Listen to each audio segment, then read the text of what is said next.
Hey y'all, welcome back to Spirit of the Outdoors.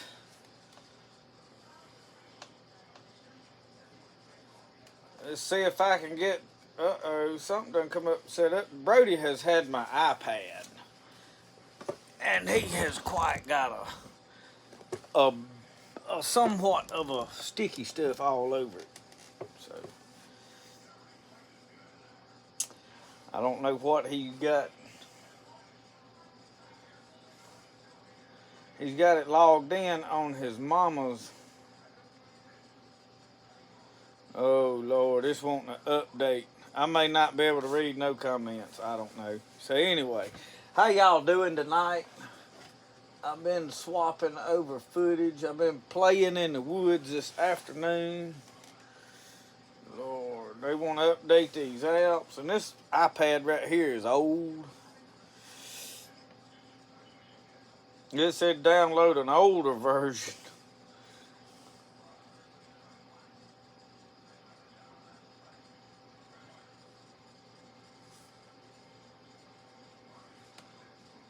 Well, you can't download nothing. Oh, I hate technology at times. It'll tell you need to do this, and when you try to do it, it'll say you can't do that.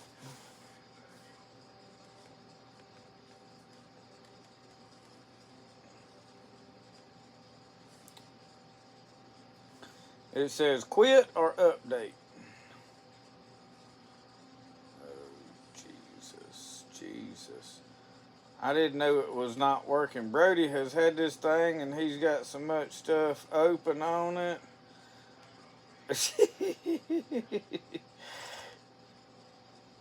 So anyway, good evening. We'll get things situated. And the reason I'm running behind, I had to plug everything up so it would be, so it would be working. I like to be able to read the comments so I can converse with y'all. It just ain't. We'll try this one more again.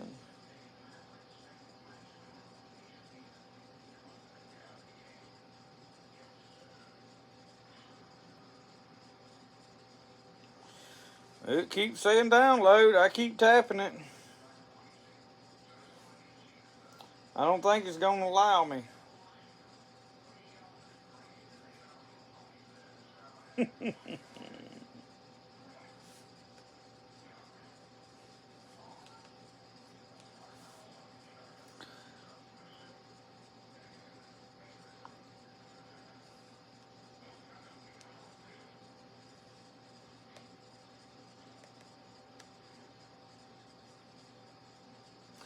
Oh well, y'all. That ain't gonna work. So, how's everybody doing tonight?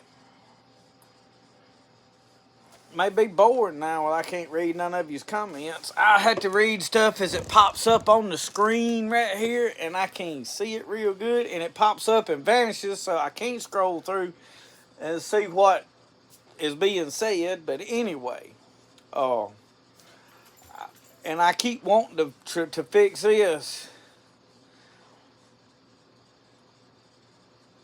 So everybody is snowed in this week. Y'all enjoying this winter weather? Winter wonderland. Oh, it don't bother me, not one bit. The only thing is it messes up the crappie fishing, and it has zapped my batteries, so I have not been able to get on my buggy and do a lot because it's an old battery on it, and it don't want to cooperate. I want this to download. Look, it says download. I hit download. Well, I'm touching the screen. Download. And then it says download. I mean, it's just doing the same thing over. That's technology for you. And this is what they want to run the world. What are you doing? You decided you wanted to be on camera? You got to look the other way. You got to look that way for them to see you. All right. How cold is it in Tennessee, Uncle Sasquatch? You know, I looked outside here a while ago and it was in the 30s, so it's been up in the mid 40s today.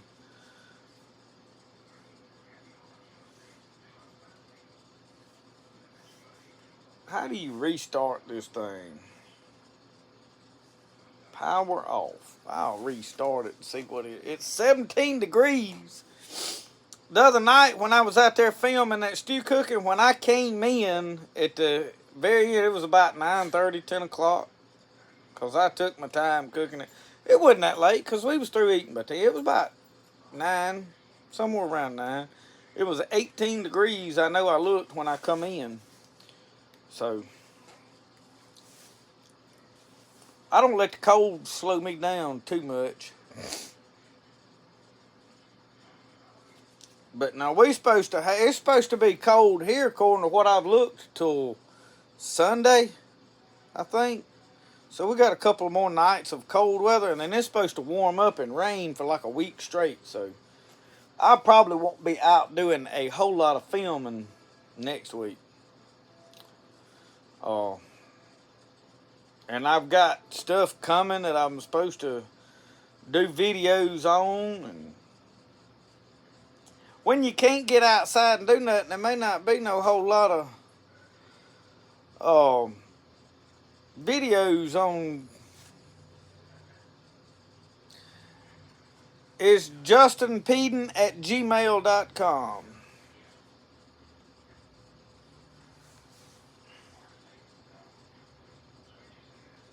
I'm hoping this thing will work after I rebooted it.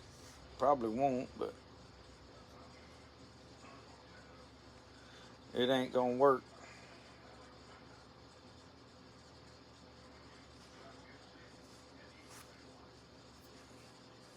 It's doing the same thing. This thing is finished.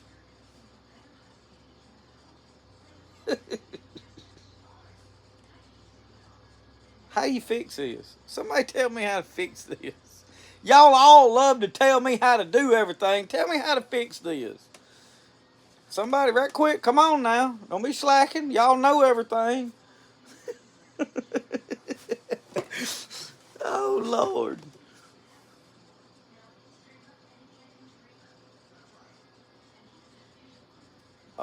And my wife, she's off in yonder. I can't even holler at her.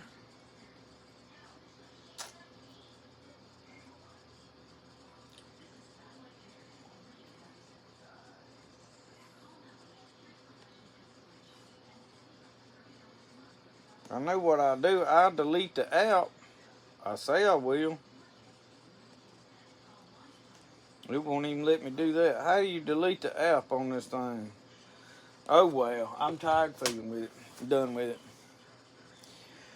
So,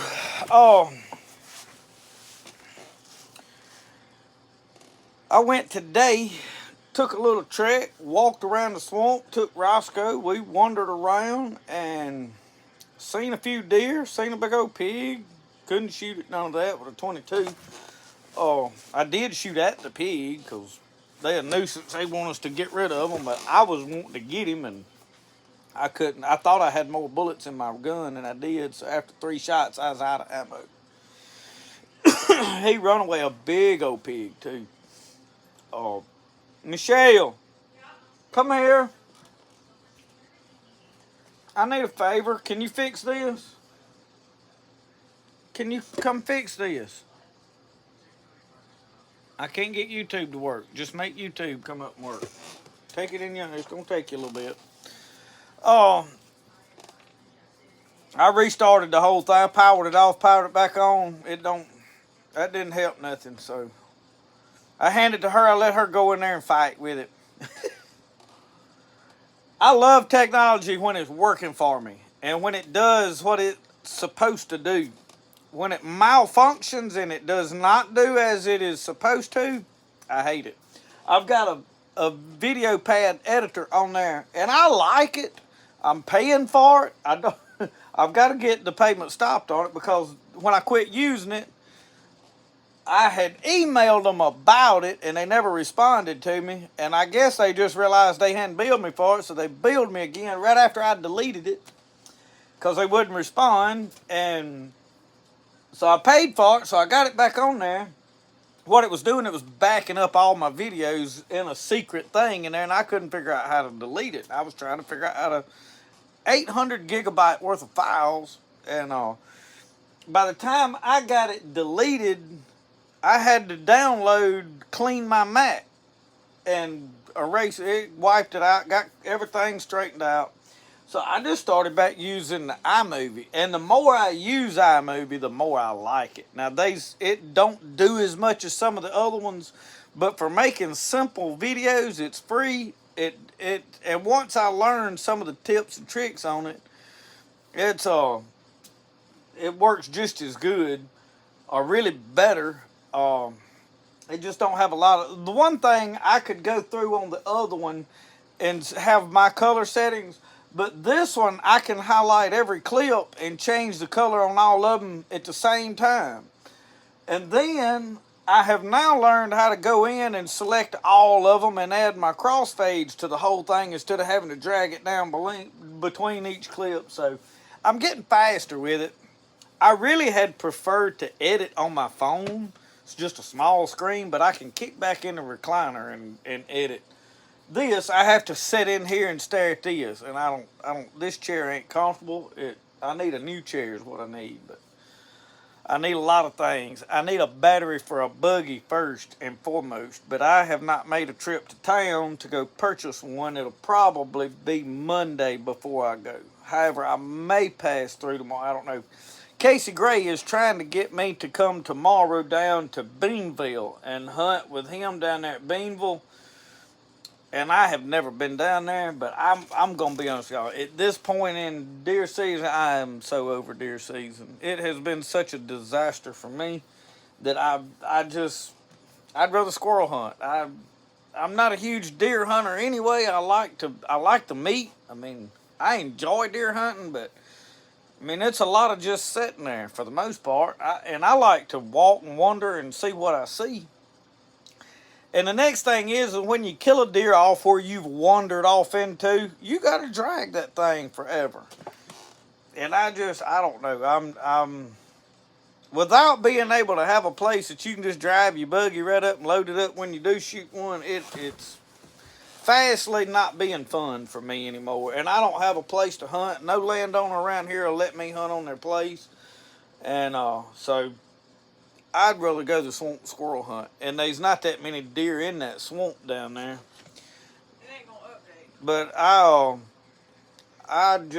I'm so over deer season. Well, I know, go on with it.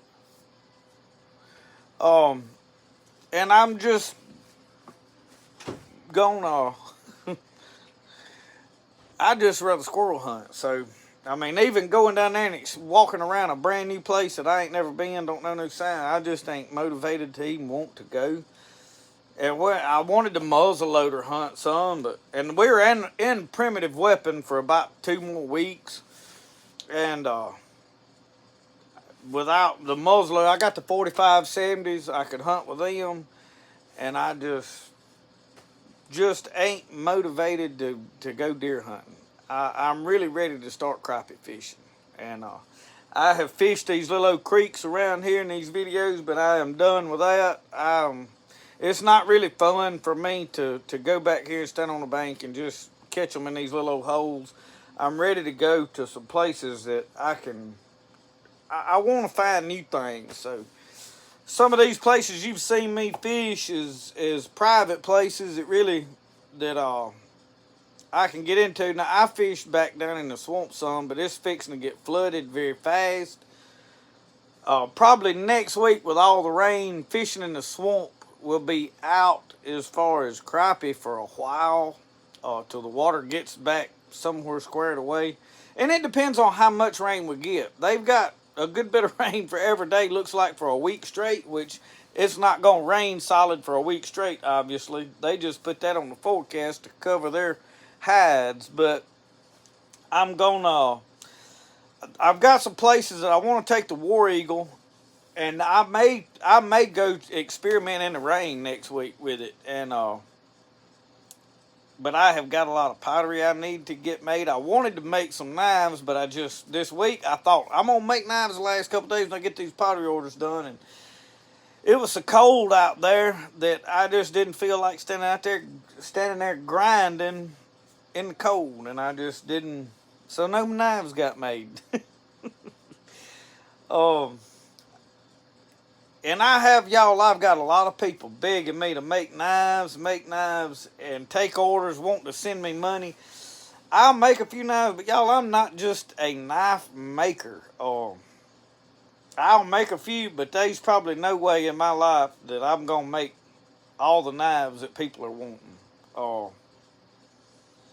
And I'm not gonna take orders on them because last year about this time, I thought, well, it'd be a good idea. I'll take a few orders on knives, and I got so many that I couldn't do nothing else for thinking about. I got to get these knives made. And every extra minute I had to be out there grinding on knives, and I said, it's fun to make a knife alone, but when you got to just constantly make them, that sucks the fun out of it for me.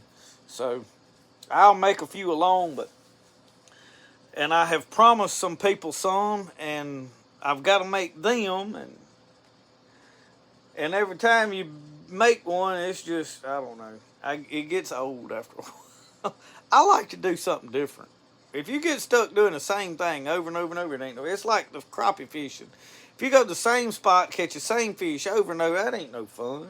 I mean, I'm ready to find some big crappie. I have fished, and big as I have caught is probably a pound, maybe. They big, big enough, but I want to get to where I can catch some 2-pound crappie. And either Tom Bigby, there's some big ones in Kemper Lake, and I have got to get over there and figure out. I have never caught crappie in that lake.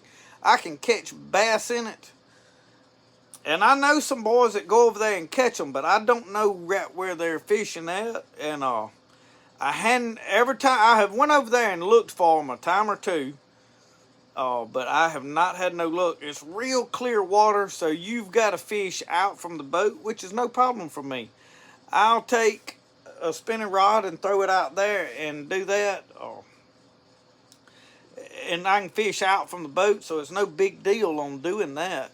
I've just not found crappie. And when I've been over there, I've not got a bite at all on crappie. And I've caught brim over there, good brim. I've caught good bass over there. And I'd rather fish that lake by far than any of the other lakes around. But I'm ready to go to Tom Bigby, take the camper, set up, and just hunt crappie for about 3 days. Just try here, there. And I have heard people say, go here, go there, go try this. So I've got things in my mind to where to go, but I don't know where to go. It's like starting over for me. And I'm going to go and just look for them. I figure that depending on the weather, usually sometime end of February, they start thinking about spawning here. Ponds and things, if you know where crappie are in a pond, usually end of February you can start catching them. February and then through March, and then obviously by the end of March, most of the lakes here are starting March, April, spawning hard. But I ain't as crazy about fishing them in shallow water like a lot of people. They want to wait till they spawn up in shallow water to catch them. I'd just as soon go catch them out over deep water. I mean, but now lakes is a lot different than these swamps. Down here in this swamp, you can find them in deeper holes in the fall, and they'll be shallow. They'll be like a foot under the surface, but they're going to be over them deep holes. And I'm going to go look for those fish this year. Even with it flooded, I could probably get down there and find them if you catch times when they are biting. I see comments coming up, but I have no way of reading them. So sorry about that. I don't know what y'all talking about. I can't see them from here. So I'm just gonna sit here, I reckon, and talk at y'all for a while. It's frustrating because I don't know what's going. It's like no interaction. Next thing I want to talk about is I got part of my stuff from Temu. They sent me They wanted me to spend $150, and they said, "Hey, we want you to do grilling and barbecuing stuff or fishing." So, okay. Well, when the way they operated, they give me a thing, said, "Okay, you got to pick up to $30 from this list." And it was a selected amount of items. And then the next step was there's $30 on this list, and there was a selected amount of items. And then you could spend like 90 something dollars on anything you wanted to, search whatever. And so I struggled with the what they had give me to choose from, because I wanted to just spend $150 on fishing gear. So I had to buy what I decided. There was a bag on there. It was similar to the one Brody bought.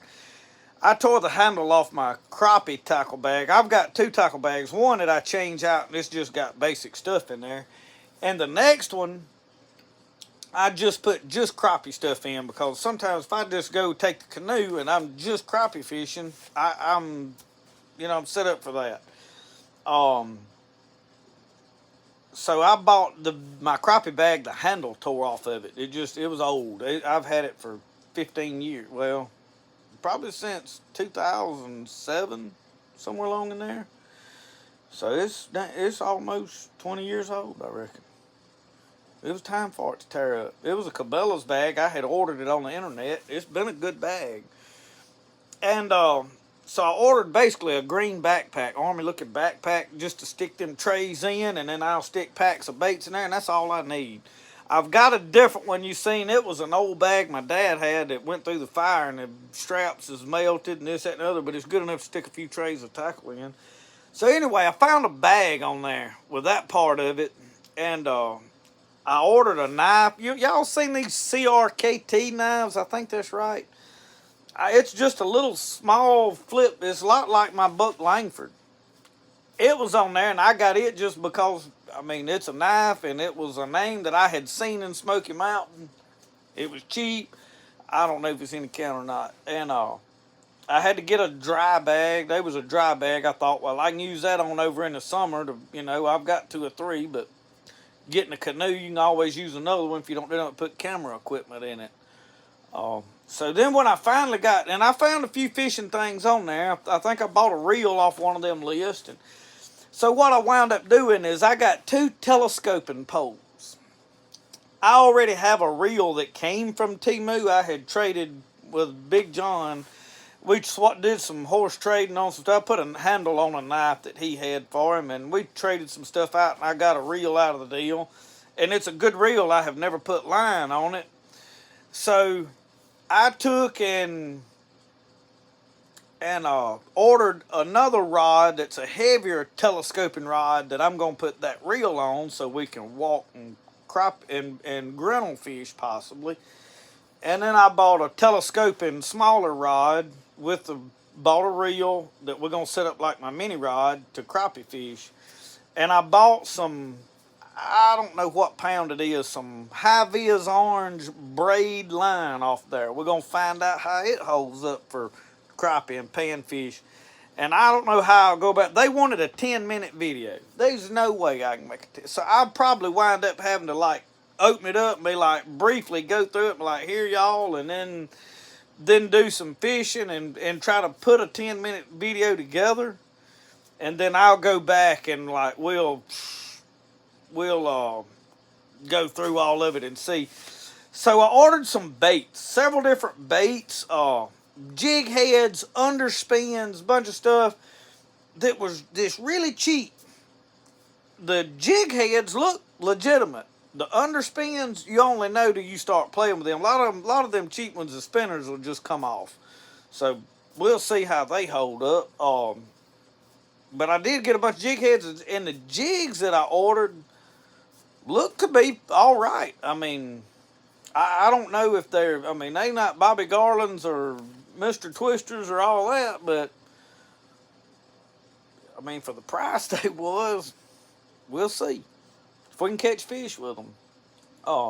So what my plan is depending on the weather and the rain and the amount of water that gets in the swamp, because the creeks are getting within 2 foot of being full. and we'll go down there. What I wanted to do was go down there to some places that I have not fished a lot, and park the buggy and put the backpack on, put the packable reels in there, and go walking and fish. And we'll hit some holes up and some places that ain't overfished because there's not roads right up to these holes. Down there in that swamp, anywhere that there's a road that drives right up to a bank of a fishing hole, it's fished to death. So, anyway, I'm going to do that. And I've had a bunch of y'all ask. I seen one comment pop up about the broken fishing pole. That was my favorite little pole. And it broke about this much off. And y'all, everybody kept saying, put another eye on it. Get some super glue. It broke off this far past the eye. Why would you put two eyes this close together? So, did not do that. I took a pair of snips and I just whacked it off right past that other eye and done with it. I mean, yeah, I could have bought a tip and stuck on that broke part of the pole, but why? It was this far past the other. I mean, I showed it on camera. It's this far past, that much pole sticking out past that eye. So anyway, what I done is I took my good reel off of that, and I had another pretty good pole that was a little bit longer than that one, and I swapped them out. Put the other reel, it was an okay reel. It wasn't as good. And it'll make a good pole for Brody, because it's one of those little reels that's got the trigger on it. And I may wind up redoing some stuff. Placino is sending me a rod rack, but I think I'm going to give it to my dad, put it over there by the boats, just to keep all of his poles out of the boats, because whenever I go fishing, I'm steadily piling all of his stuff from one to the other, because he's going to fish very little. And his fishing consists of him getting in that buggy and riding to the creek. He ain't going to get in no boat and go nowhere. And he don't go with me because he goes, and if he catches a few fish right off the bat, he's okay for a little bit. If he don't catch no fish like right quick, he's ready to go in a minute. Well, I'm not. I'm there for the duration, and he knows better than to go with me. So, hopefully, we got a lot of fishing coming up. We're not far from time to start running limb hooks. So we'll start limb hooking, and I'm probably not going to try to put any fish in the freezers.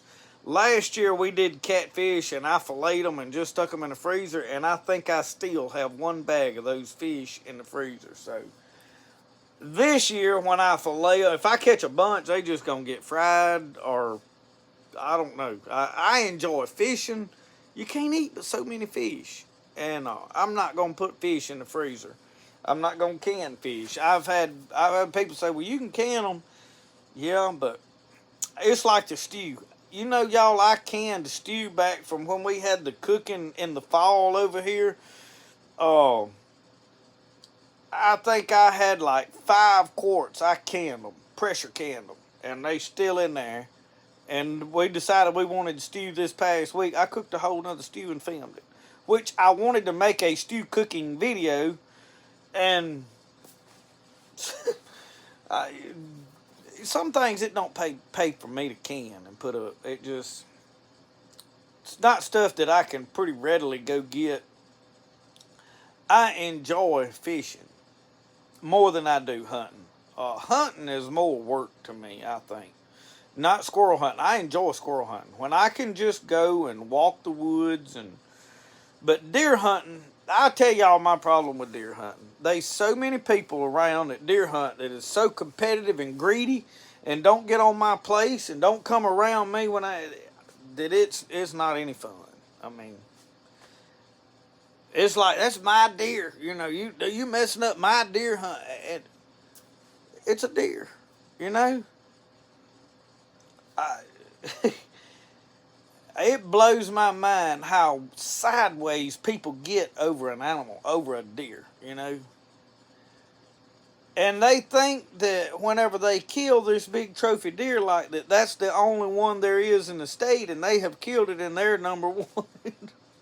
and these kids killing, I mean, when you have a corn feeder and a stand that's yours that you can hunt, and if you'll put the time in, and there is a buck around, you can kill him pretty easy. It just takes time.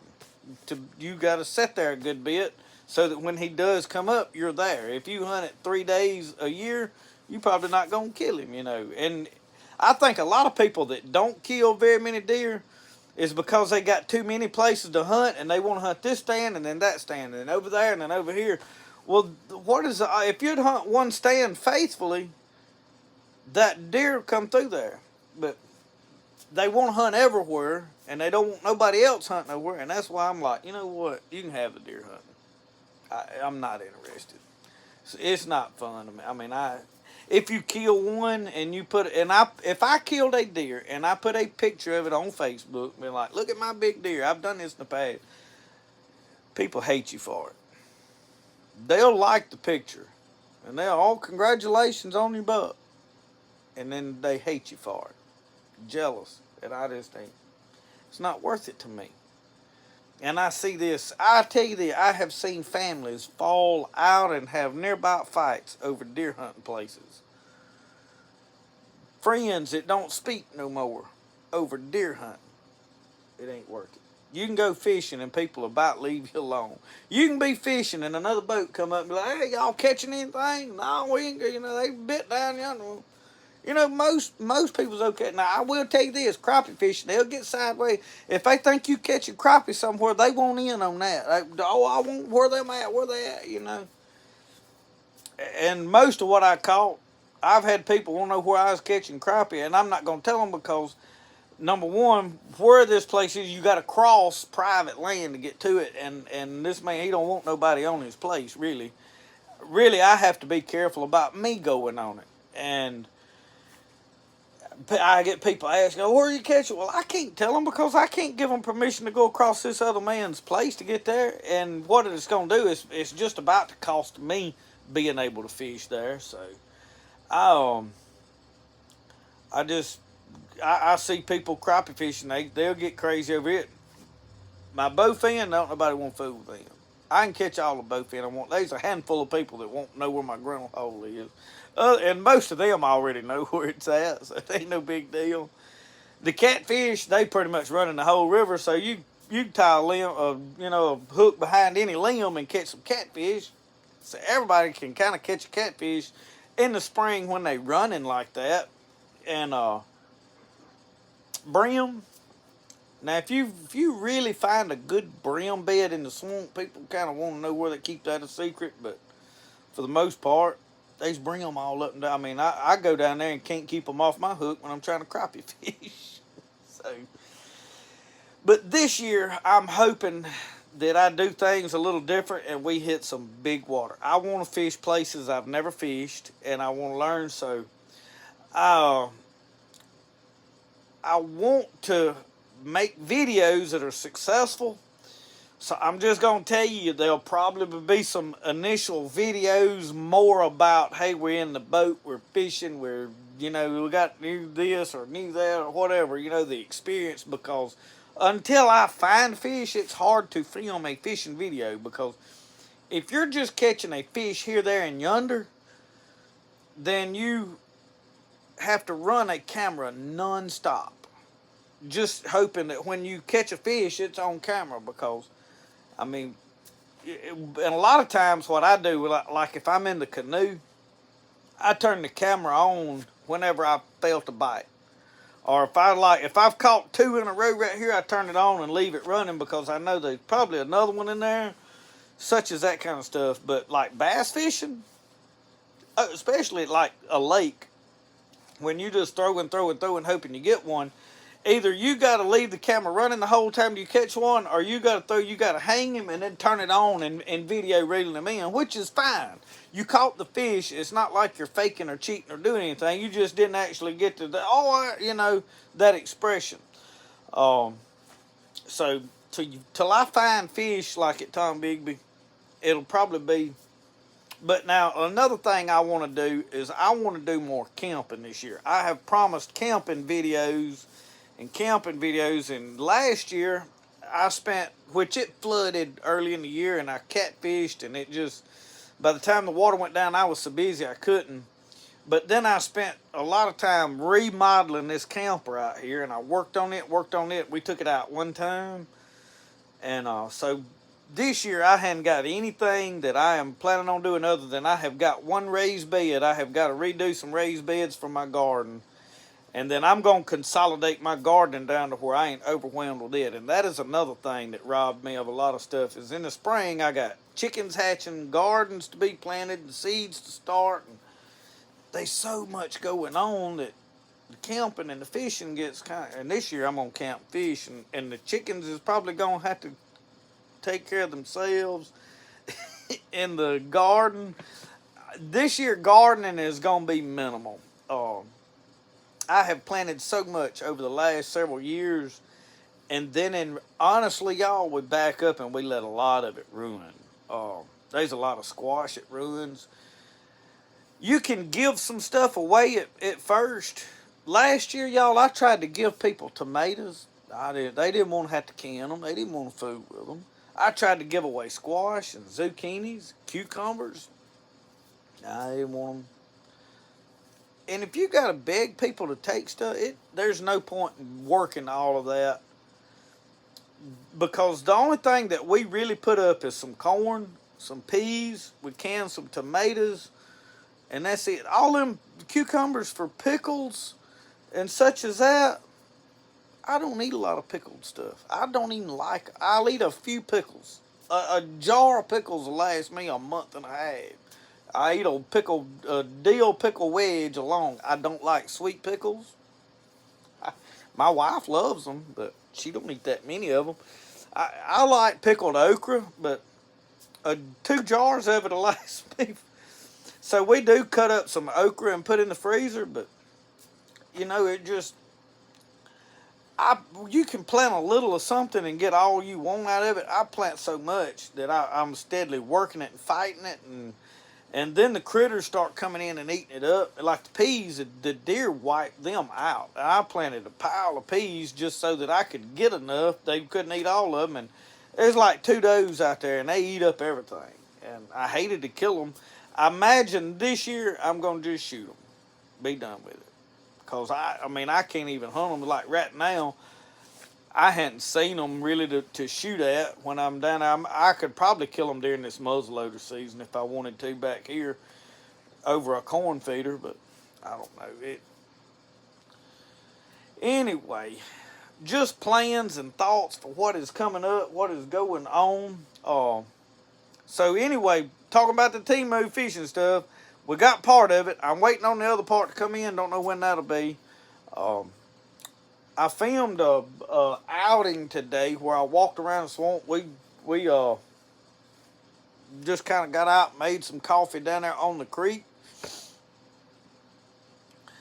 And I'm trying to catch some of the comments as they pop up. But we made coffee down there, and me and Rosco wandered around, and I did not see not the first squirrel. I guess with this cold weather, they're denned up. I sat down when I made coffee. I sat on the log 2 hours. I never saw... Well, I didn't sit there that long. I sat about an hour. I didn't see one hop around nowhere. Normally sitting there, I see 3 or 4. So anyway, let me ask y'all this. I'll try to keep up with some... I'll try to keep up with some of the comments. If you see me pause and look, I'm reading what I do see come up. I pulled it up close enough. Hopefully I can see some of it. What kind of videos do y'all like to see the most? I got a lot of people that came for the medicinal plants, for the gardening, for the muzzleload. Well, obviously the muzzleloading's out till I get a barrel for that. Now, I'll probably take the flintlock at some point here in the next couple of weeks and go film a walking around. If the squirrels get out, if it warms up and the squirrels are out moving some, I start seeing some. I wanted to go shoot some ducks. I've got duck stamps. That goes out like next week. and I could go down there. So I may go, but for me, I don't duck hunt like most people. I walk them creeks, and as they jump up, I shoot them. Um, so I don't do like duck hunting, but I probably ain't even gonna film that because it's too hard to get footage of stuff like that. Um, but you like fishing? Do y'all want to see camping and like camping gear and cook stoves and all that stuff? I mean, I know a lot of people like my outdoor cooking back here. When obviously we're gonna do that, especially when it warms up to where I can really get out there and cook. Them cookers is struggling to get gas to run through them in this cold weather. So, what would be something y'all would like for videos? I don't know. Sometimes I make just random whatever, and I'll make whatever I want to make whenever it comes to me. But sometimes if I focus a little more in one way or the other.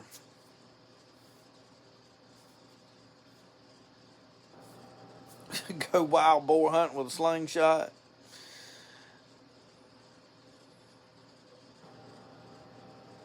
The knife making is we can do, but you make right now. I'm making the same knives over and over. I hate making the same ones over and over and over on there. We may make some different stuff. The canoeing I'm ready to do. I've got the canoe painted. I haven't been out in it since I painted it much because I'm still having buggy troubles. As soon as I get a battery on it, we're gonna be. I don't do any leather tooling. In fact, I don't know how to tool any leather. I've made. He's M4 Laser Works sent me the stamp. I can stamp my logo in it. But that's about it. I want to do some camping now. And we're gonna do some camper camping. I'm gonna do some tarp camping. Probably something you're gonna see now. Probably not next week because it's gonna be pouring down rain. I want to do some different fire styles, I like different types of fires. Um,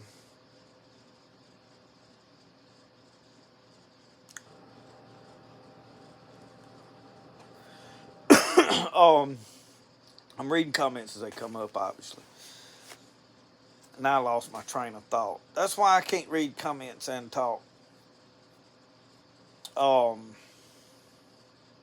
The fire styles. I want to do like different types of TP fires. The wagon spoke wheel fire. That's one I wanted to do, and just a little bit of fire stuff. But tarp shelters and things. And I was thinking about just doing setting it up as a demo versus, because right now it's a little bit cold to camp. And my biggest thing is the only place I got to camp is like right back here on my little personal property. And it's too tempting to not want to go camping when it's like that.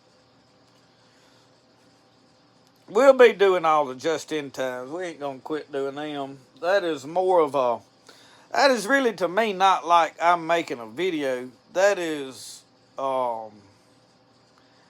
more of a ministry and a thing that I'm pushed to do from within. So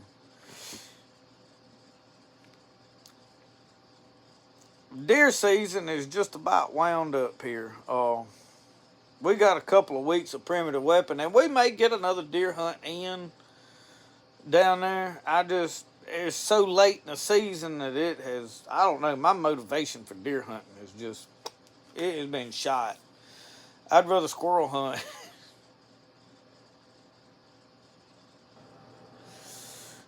I went down there and was going to film making a fire at the campsite yesterday.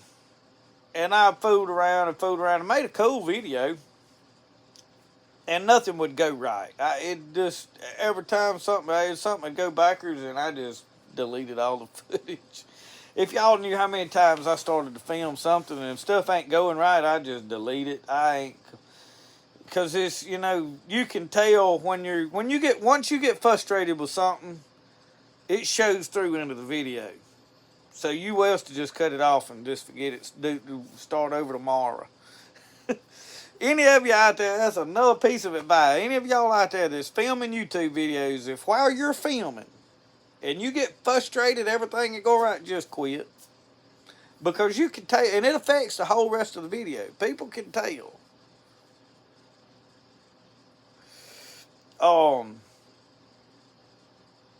There was something else about filming I was going to say. Because I was thinking about it yesterday. I was like, I should have mentioned this in the video. Now I can't think what it was.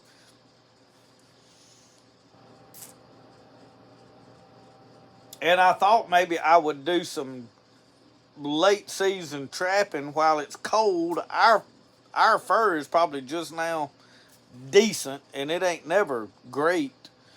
But I wanted to catch a coon or two, and I just hadn't put forth the effort to do it. I really hadn't seen a lot of coon sign.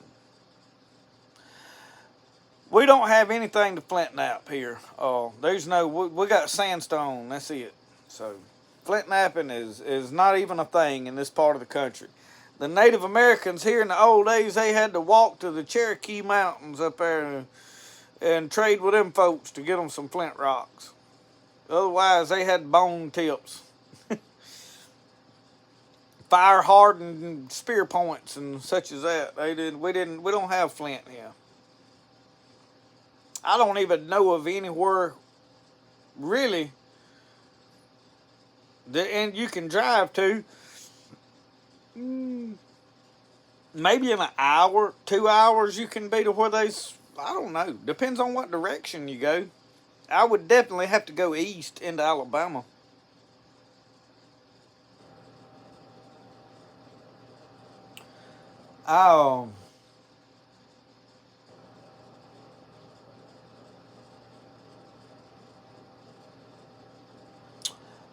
Probably. Yeah, glass bottles, and there's plenty of them in the swamp now. You can find them. They float down that creek. In fact, I seen a glass bottle today while I was walking around. There is plenty glass bottles. But at least they have a use. You find a plastic bottle, and it's squished flat and ain't good for nothing no more.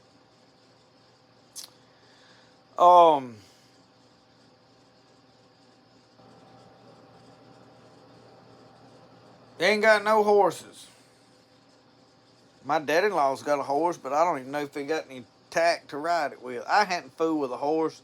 I had horses when I was about 7 or 8 years old, and we sold all of them at that point in time, and I hadn't had no experience with horses since then. I have not been on a horse, and I couldn't tell you when. One thing is, there's nowhere to ride a horse around here. I mean, I see people every now and then get on a horse and ride up and down the roads, but man, every dog barks, car, they go to showing out every time a car goes by. We got too many silly folks that can't stay in the road now. They run all over both sides of the road. I ain't gonna be riding a horse up and down the side of the road.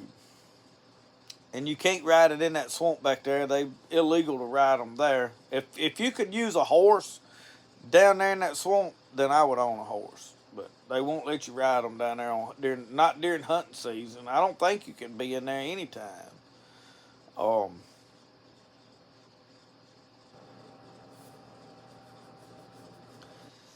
I'm thinking, and I'm gonna tell y'all, I am excited about fishing. I want to try out this new stuff that they sending me. Try that out, but my goal for fishing is I want to try new things. I don't want to go back to the same spots that I have caught fish in the past and fished. I just don't. So these places that you have seen me fishing, other than the bowfin, now I'm gonna go hit my grinnell holes up. Not gonna give that up, but even like the catfish, I have run my catfish and stuff in the same place for the last couple of years. I'm probably gonna, it gets old when you do the same videos over and over and over. And new stuff can happen, but y'all go back and look. If you go back and watch videos in the last 3 years, you'll see where the same stuff has repeated in fishing. I've fished the same spots. I'm not gonna do that this year. I also I would love to take some people fishing with me when I'm taking the boat out, where I can put somebody in the boat and go fishing. You see me take JR and Nikki last year, and I don't know if they interested in doing any fishing. I ain't heard nothing out of them in a while. I think my wife talks to Nikki occasionally, but maybe they'll want to load up and go with me fishing. Casey usually will go to Tom Bigby, but some of y'all have wanted me to come.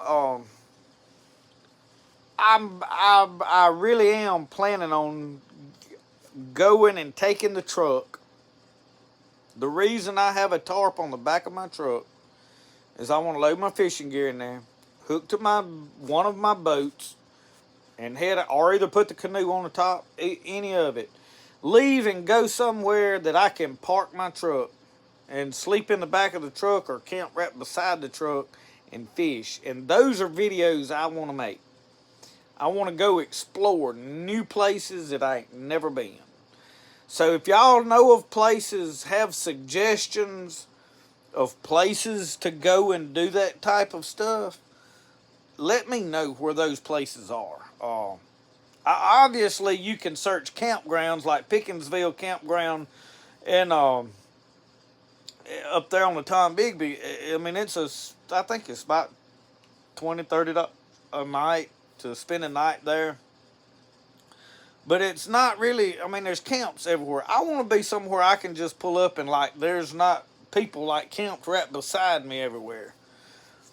And more than likely, I want to do my camping during the week. Usually, I try to do what I'm going to do during the week. That way, the weekend, when the weekend warriors is off work, I'm be at the house, and I'd rather make pottery on Saturday than do anything else. So, but I would like to know where is places that I can drive up to and get out of my truck, sleep in the back of my truck, whatever, put a tent up, string a hammock between two trees beside it, depending on what the weather is and the temperature and all that. But where's places I can do that? Whether it's crappie fishing, running catfish lines, bass fishing. I don't mind bass fishing. Just whatever like that I can do that. And I want to do, one thing I'm going to do is jug fishing. You've seen me go to Tom Bigby. All right, I was reading them a lot. You've seen me go to Tom Bigby and put out my big catfish lines. We've made like 3 videos up there catching some pretty good catfish. But I want to try some different things. So I have never jug fished, and I've got a bunch of Gatorade bottles and a whole bunch of glow sticks that I had the intentions of doing when we was up there in the camper, and it come a rain and a storm that night, and we never did make it happen. So I want to play with that, and then one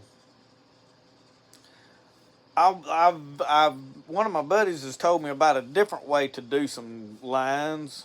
Instead of running them horizontal in those big holes, you run them vertical. We'll have to put that in a video for you.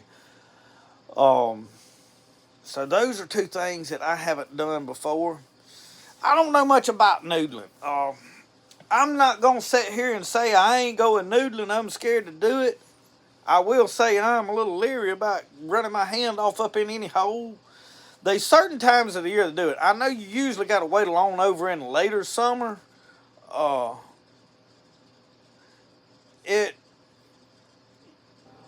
Usually we're through running lines when those catfish start going back out in warm water, in shallow water and noodling. So, I'm not against doing it. I figure once I'd done it a time or 2, I would be all right with it. But I have to say, at this point, not knowing what I'm doing, not knowing anything about it, I'm a little hesitant about it.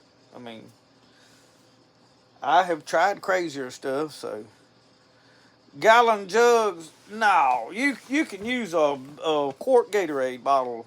Catfish, pull that joker down, he'll be back up with it in a minute. And another thing is like gar. I have never done any gar fishing. I wanted to cook a gar last year and I never could get one caught. But I didn't really focus on it real hard. I want to, my buddy from Boundless Pursuit, when I did the podcast, he does a lot of gar fishing, and he was giving me tips, and he said, normally, he said, I use a small hook and a small cork and cut bait. He said, that's the best way to catch them. So I wanted to cook a gar. I have never ate gar. I've heard of gar balls, but I also watched them hull that thing out and get two big long fillets out of it. So, and that would also might be something that we could gear up and do some bow fishing. And since y'all was all about slingshots, we might could rig up a slingshot where we could shoot arrows out of it into a fish. So I don't know. We'll do some experimenting with some of that kind of stuff. Hopefully, if I find good places to do this type of stuff. So, I mean, I'm boat poor around here, so we got plenty of boats. We got kayaks and canoes and john boats and two big boats. So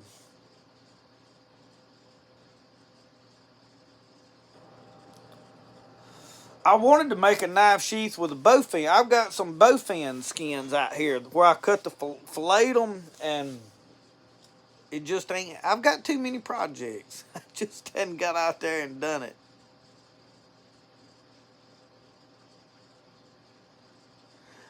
Melt the bones? I've never heard of such. Boomerang hunting. Yeah. I've got one boomerang that would come back to me. You got to remember now, I'm left-handed.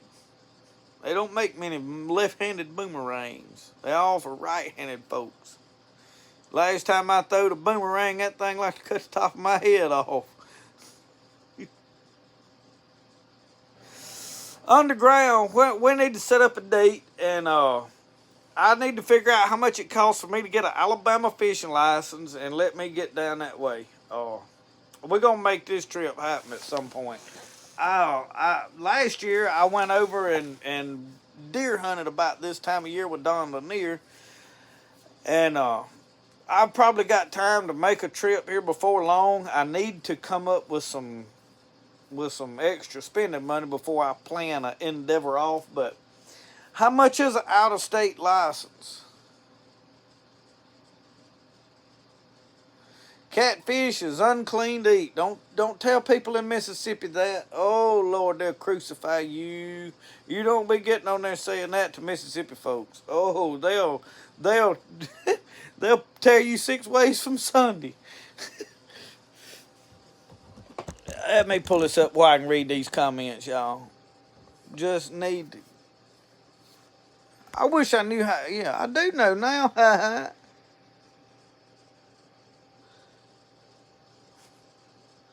Charlie, where you at? Ain't you in, I can't remember where everybody's from. He sent me stuff. I think I know where he is. Y'all like my finger coming up there like that? Whoa, don't do that. There it is.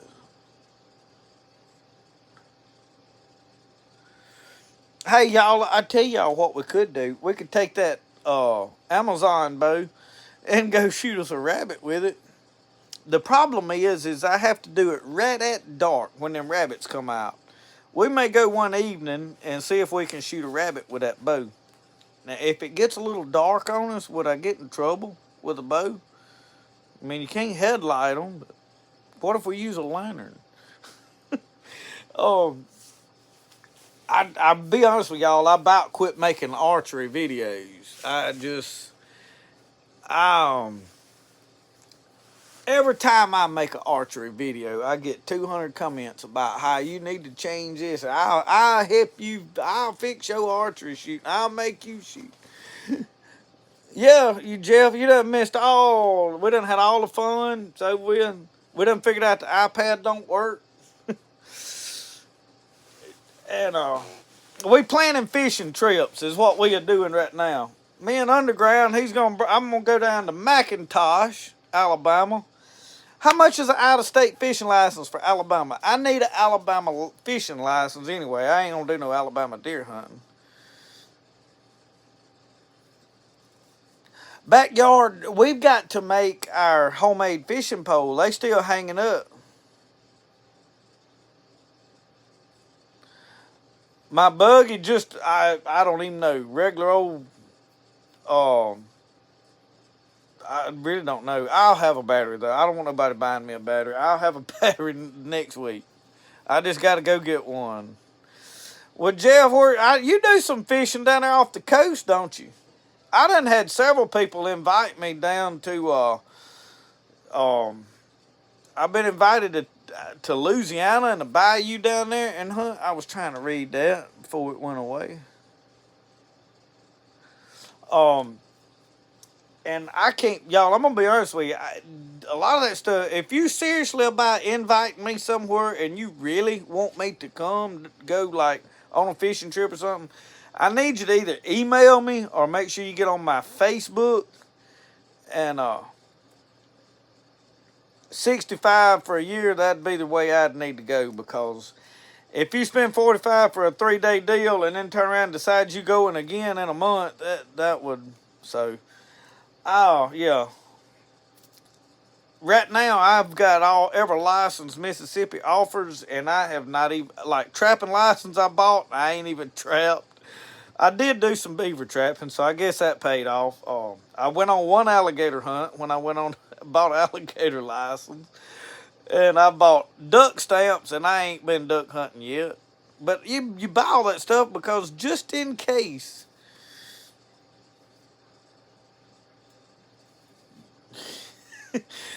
We asked what kind of videos they wanted. People wanted. They want me to go on a boar hunt with a slingshot. So talking about boars. I don't know if I can get this pulled up right here or not.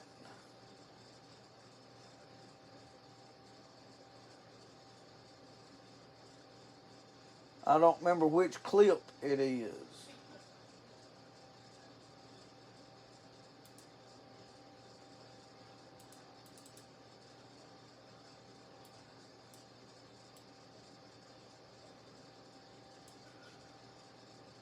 Hang on, y'all. Hang. I wanted to show y'all something.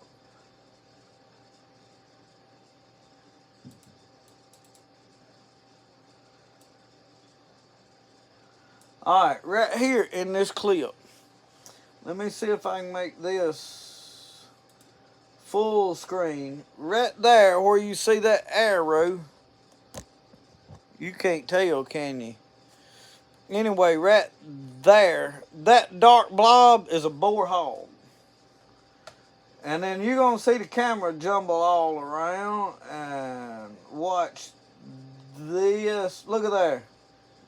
Y'all see that? Are y'all seeing that? I'm backing it up.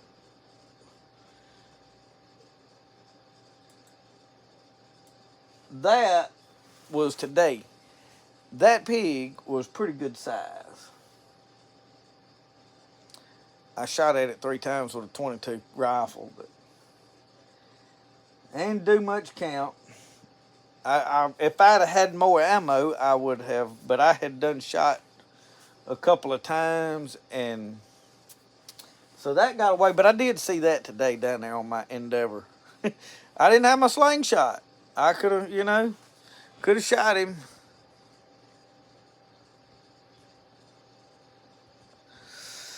Jeff, I need to come down there, and that's what I was telling them.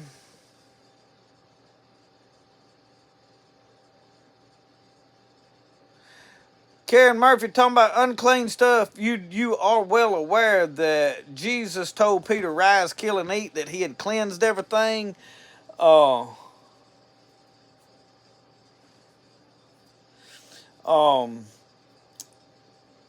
He cleansed everything. Otherwise, us as Gentiles couldn't even, be saved. So he cleansed everything. When Jesus said, I'm cleaning it, he cleaned everything, like everything. So there's no, there's no like this. This is clean. Now, is it healthy? Now that might be questionable. But anyway, to the fishing, that's what we do in Jeff is I'm done fishing same little holes that I've always fished. Now I will do my grinnell fish. I am not sacrificing my grinnell holes. I will be back at them. I want y'all to be clear. When you see me refilming in my grinnell hole, I'm going back to my grinnell hole. But you've seen me do some pond type crappie fishing and this. I'm done with it as far as filming there. Because I have done it to death, and it's been one of those deals where I just didn't really have nothing else to do and wanted to go fishing and wanted to have some fun and go do that. And so I'm looking for new adventures, new fishing. I've got the truck rigged up where I can camp out in the back of it if I need to. And I did that just simply so I could pull a boat somewhere and stay in the back of it. I thought, well, you know what? I can work like till dinner one day, jump in the truck, pull a boat to Tom Bigby, fish, get out, spend a night in the back of my truck, go back, fish that next morning and come home and work that afternoon and not even miss 2 days of work, get to work part of both days. So that was kind of my plan with it. And then... So also I've got the camper I can take and set up, but go in other places and do it. That's what I want to do. I want to do some stuff I ain't never done. We're gonna be the first people, Jeff, to noodle a borehole. I'll let you have the honors. You can stick your hand in his mouth. You just, hey. When that first spot where I showed that pig between them two trees, he was laid down. We walked up on him, and he would not have got up, but Rosco was with me, and he said, you know what? I'm going over here to see what this is, and it got up.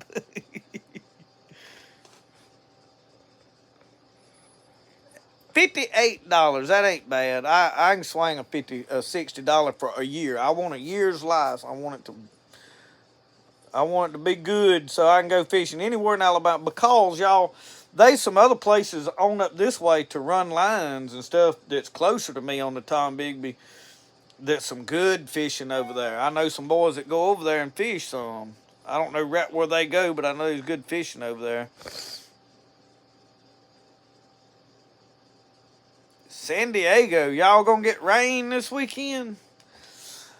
I had some lady from somewhere there around, no, it wasn't San Diego, she was in Los Angeles, sent me a whole stack of do-rags from my Instagram back last fall or last summer.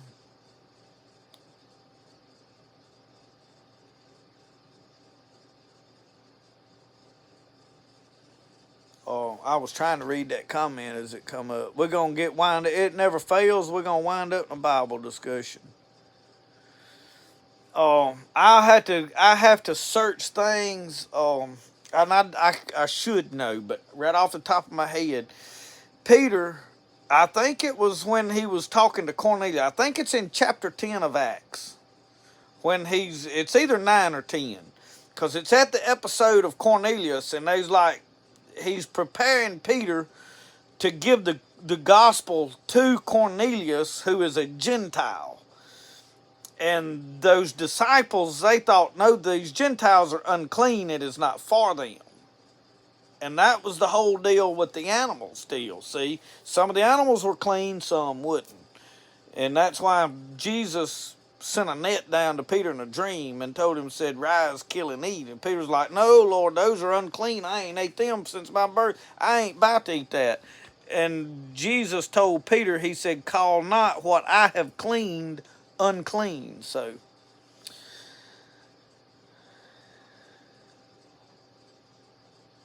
we don't have we don't have anything but sandstone here, and a little bit of river gravel, and you can grab it and it's squished to mud. There's no flint napping rocks other than the bottom of bottles. So, and I'll tell you this. I do have some flint. I do have a shirt rock this big around. I picked them up when I was over there at Don Lanier's at last. I've had them a year and ain't done nothing with them, but I got them so that I would just have some flint rocks for flint and steel. Making fire was my reason for wanting them.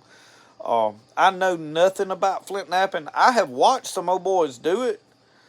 But y'all, it's difficult to film a video doing something you don't know nothing about.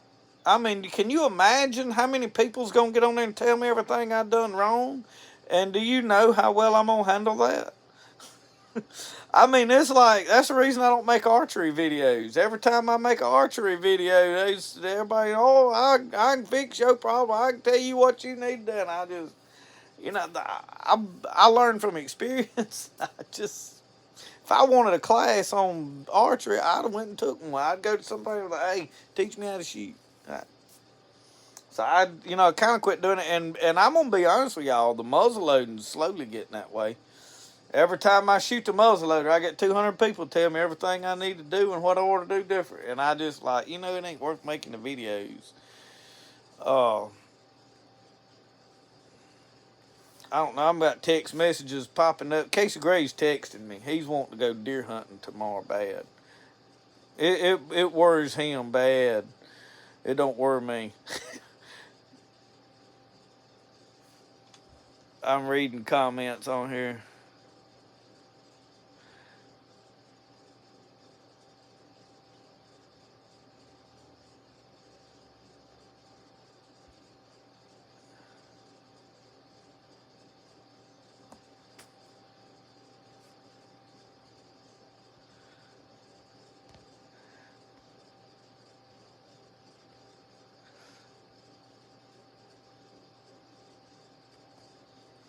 Karen, in chapter 10, he was literally talking about animals. They came down in a net. He told Peter to rise, kill, and eat. He wasn't telling Peter to eat a man. He was telling Peter to eat the animals. Go read chapter 10. It's in there. You can't read it now with your mind made up on what you want it to say. You're going to have to read it with an open mind, saying, Lord, show me what it says. That starting at something where you with already knowing what you want out of it. That's like this week. I have people get in my comments wanting to say, you meant this when you said this. No, I didn't. That ain't. Yeah, you. I got a lot of people. Honest y'all. These people that show up in my comments, they watch my videos because they know I'm from Mississippi, waiting for me to make some kind of racist remark, hoping that I'm racist so they can just agree. Oh, everybody's Mississippi. So last week, y'all, I mentioned that about the holiday. And honest God, I didn't know what holiday what was. I did know by the time I made the video, but when we went to town, I didn't know it was a holiday. I mean, I drove 20 miles to town, bank's closed, and I'm frustrated about it. I got to turn around and go back to the town in the ice because of a holiday. We don't get holidays out here in the woods, we got to work every day. And I was kind of frustrated about that. So when I did figure out what holiday, it was Martin Luther King Jr. Day. I mean, that don't make no difference to me if it's Columbus Day it's a holiday. So when I made the comment on there about, well, it was a holiday, they had on my holiday, the reason I did not say what holiday it was, I'm going to say, well, if I, complaining about them having a holiday and I say it's Martin Luther King Jr. Day, well, they're going to say you're racist. So I didn't say the name of the holiday. Well, then I had a poor old guy got on here, and because I didn't say the name of it, I was, you didn't want to mention that because so you can't, when you start looking for something, if you go in the dark looking for boogers, you're going to find boogers, if you look for aliens, you're going to find, I swear there's aliens out there. If you look for ghosts, and you hoping there's ghosts, you're going to swear you heard a racket that was a ghost. It's the same way with the Bible. When you start reading it, hoping that I want it to say this, the Bible is written in a way you can find anything you want in there. You can find it. You can twist it around to make it sound like that's what it's saying. You have to back up and read this book with an open mind. Okay, I don't believe nothing. What does it say? And that's what it says. And then the next thing is you need to pray and fast. If you're fixing to change your whole beliefs on something, you need to pray and fast over it. If it's going to greatly affect your life, what you're reading, and the way you believe, you need to pray about it and say, you know what, I want to be sure that the Lord's leading me in the right direction. And you can learn that way. And it's that way with anything in life. If you start at something, if you watch somebody, I mean, you listen to a politician speak, and you think already that they this way. By the time you get through listening to them, you're gonna say, "Yep, he might not have said it, but I know what he meant by that," and that's the way you look at it. When in fact, I mean, it's like this person attacking me about a racist car. I mean, I literally did not mention what holiday it was because I was aggravated about it being a holiday, having to go back to town in the ice. So I didn't want to say, 6 months later somebody sees the video and says, "Oh, you racist because you was throwing a fit about Martin Luther King Day." No, I was not. I was throwing a fit because, or I wasn't throwing a fit. I was complaining because they had a holiday. And here I am trying to work, make ends meet, and do my work. I didn't get no holiday. And then I had to turn around and go back to town the next day. So I was complaining about, the banks had them a holiday again. Every time you turn around, they close for a holiday. But somebody wants to try to make it about racism, and it had nothing to do with that. I mean, that's the furthest thing from my mind. Here's my view while we on this topic about racism. I don't care what color your skin is. It makes no difference to me. If you treat me with respect, I'll treat you the same way. If you want to go fishing, we'll go fishing. You want to talk about hunting, we'll talk about hunting. You want to talk about the Lord, we'll talk about the Lord. But if you throw attitude at me, I'm going to throw it back at you. I'm not going to be ugly. I don't hate you regardless if you don't like me. I may not like you, but it's how you treat people and how you present yourself is how you're going to be treated back. And that's pretty much right with everybody. If I start at somebody with some attitude, then I'm more than likely going to get attitude back, And yeah, Brenda, it's sad that you have to explain these things to people because one thing is people say, well, you got this YouTube channel and they automatically think, well, you getting rich off of it. They don't realize that YouTube don't pay nothing to amount to anything. I do it for fun. I do it because I like it. I do it because I meet a lot of cool people. And I get very little negativity. And it kind of hurt me that somebody tries to take something small. And it's because people have this mentality that, well, you're from Mississippi, y'all are racist. No, we ain't. There's more people of color and native tribes and stuff around that it's a smorgasbord of people around here that, here's the next thing. I watched college football for years. Pull for them people playing like they was my best friends. Screamed their name, jumped up and down. If you're racist, you can't do that. And I'll be honest with you, I know very few actually racist people. That they just don't like somebody because of their skin color. Very few. Very few. Back in the 60s, it probably was more prevalent then. It was probably more so. But nowadays, we all went to school together. We all grew up together. It's pretty much gone.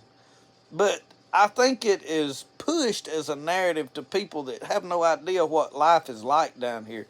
Racism, it's like I said, I'm sure there's some people that want to think that there's racism, that look for it and think they found it in everything, when it probably really wouldn't. Because here's the deal, there's some black people I don't like. But there's some white people I don't like. It ain't that I don't like them because of their skin color, it's because of their attitude or what they've done to me or the way they've treated me. Same way with anybody. I don't hate them. I really don't. There's people I don't like, and when I don't like somebody, I just don't want to be around them. I'd rather not associate with them. That's like, I had somebody tell one time because I didn't like rap music, and I grew up listening to rap. Well, I say grew up. When I was in high school, that was all we played. That's what made the speakers bump. Now I don't care a thing about it. But I also don't like death metal. I also don't like new country. I mean, it's a lot I don't like. And it ain't, I mean, it's just taste and stuff changed.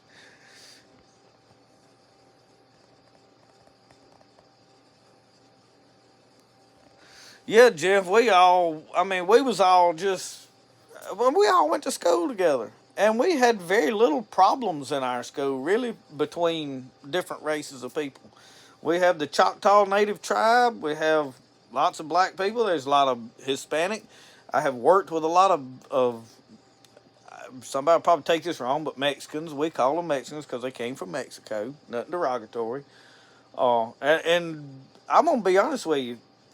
There was about 3 or 4 that I worked with extensively that came to my house that I talk to now. In fact, the guy that Jose that I've done metal roofing with, he comes and gets chickens occasionally. He'll call me, hey, you got any birds? And I gave him chickens. He's give me stuff. We worked together, ate together, went play. I mean, so it blows my mind that people they think, well, because y'all from Mississippi, we got a long history, but so does the rest of the nation. Lord, Lord. I tell you what, though. I tell you a book that'll open your eyes on stuff, and I don't know if it's right here. I think it's in yonder. Read Bury My Heart at Wounded Knee.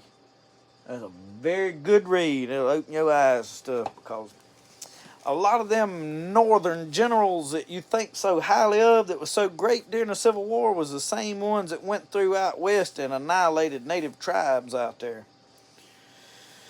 And it'll give you a whole different perspective about why the South hated a lot of the North.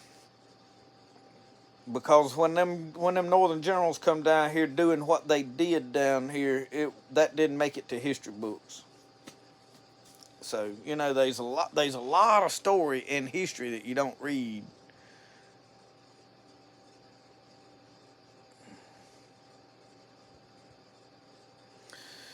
Yeah, Chris Smith, we get along better here than a lot of people think we do. Is there problems here? Absolutely. But there's problems everywhere. Is there racist people here? Absolutely. But they're everywhere, There's just it's not as prevalent as a lot of people thinks it is.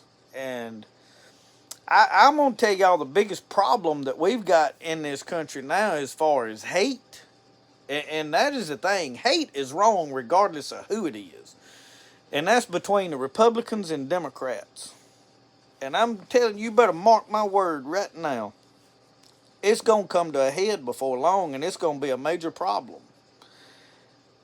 If you hate somebody just because they are a Democrat or they voted for a man, you got a problem.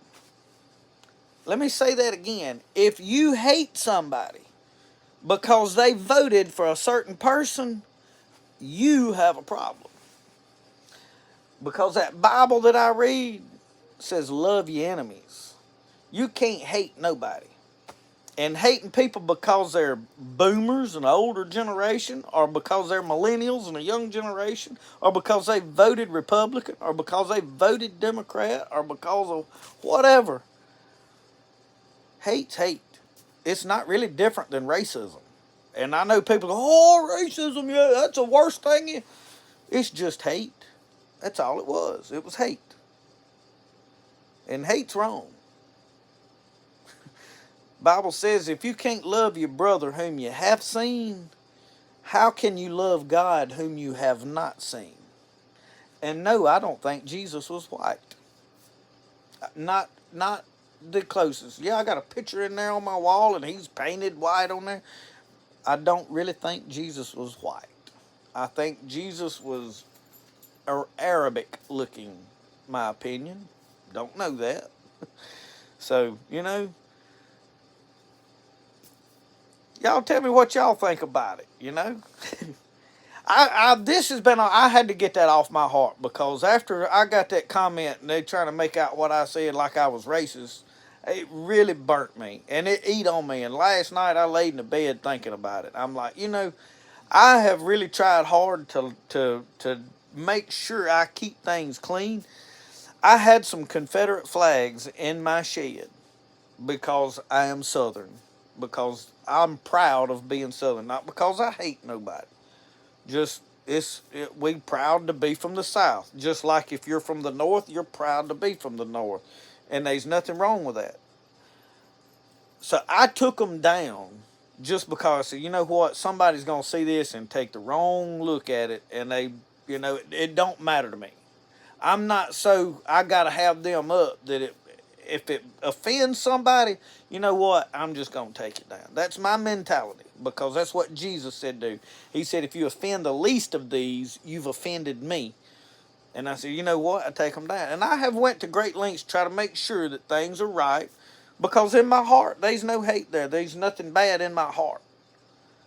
And then when somebody comes and tries to accuse you of that, you're like, really, and it goes back to what I said. What you're looking for, you're going to find. If you're trying to look and accuse somebody of something, you'll figure out a way to find it in them. So when you read your Bible, don't read it trying to look for something. Read it to see what it says.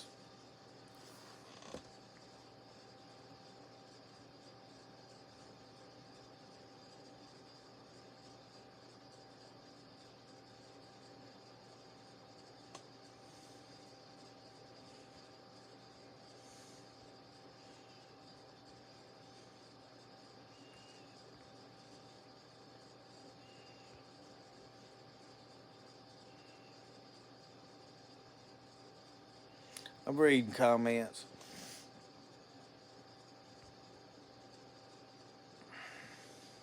Tommy, growing up in Mississippi without I asked my mama one time when I was a little boy, I was like, what'd y'all do without electricity? She looked at me and said, we had electricity. But I'd heard my daddy talk about laying in the bed and snow drifting through the cracks in the walls.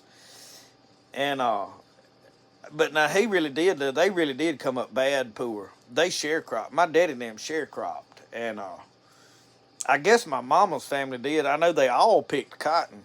Both of my parents, their family, they grew up picking cotton, dragging cotton sacks. So, when we talking about racism and talking about picking cotton, I mean, in my mind, everybody picked cotton. It was not a, so, and a lot of times, I'm going to be honest with you, after some of the stories I have heard here, I'm skeptical of what's in them history books. And after I'm watching what's unfolding in politics right now in our nation and the way the news media presents it, I'm skeptical of what's in our history books. I mean, if I could sit here, y'all, and tell y'all some stories that I've heard from people that has been handed down of actual accounts during the Civil War, and there was some awful things got done to Southern people. Not the when all the men left and went on the battlefields, there was a lot of children and women left here that got badly treated just because they were here alone. You go watch Outlaw Josie Wales. They touched on what went on right there.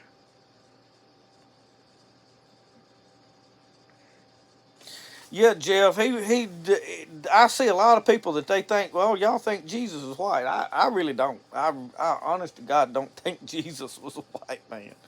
I mean, it just, none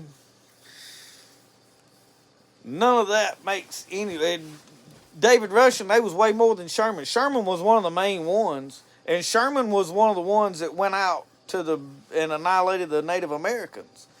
He wiped out some Native Americans out there. They feared him greatly. And y'all read Bury My Heart at Wounded Knee. If you ain't never, it's by D. Brown. If you've never read that book, you need to read it. It is. Now, I think it is probably from the perspective of, really enforcing that view, but it's good to sit back and look at things from both points of view. There's a lot of it that's probably a little exaggerated, maybe, I don't know, or stressed a little morely, because there was a lot of between the native peoples and the even the mountain men, but the armies and the settlers, there was a lot of conflict. There was a lot of wrongdoing on both sides. But things were badly mishandled in those times by the government, which the government is famous for badly mishandling stuff.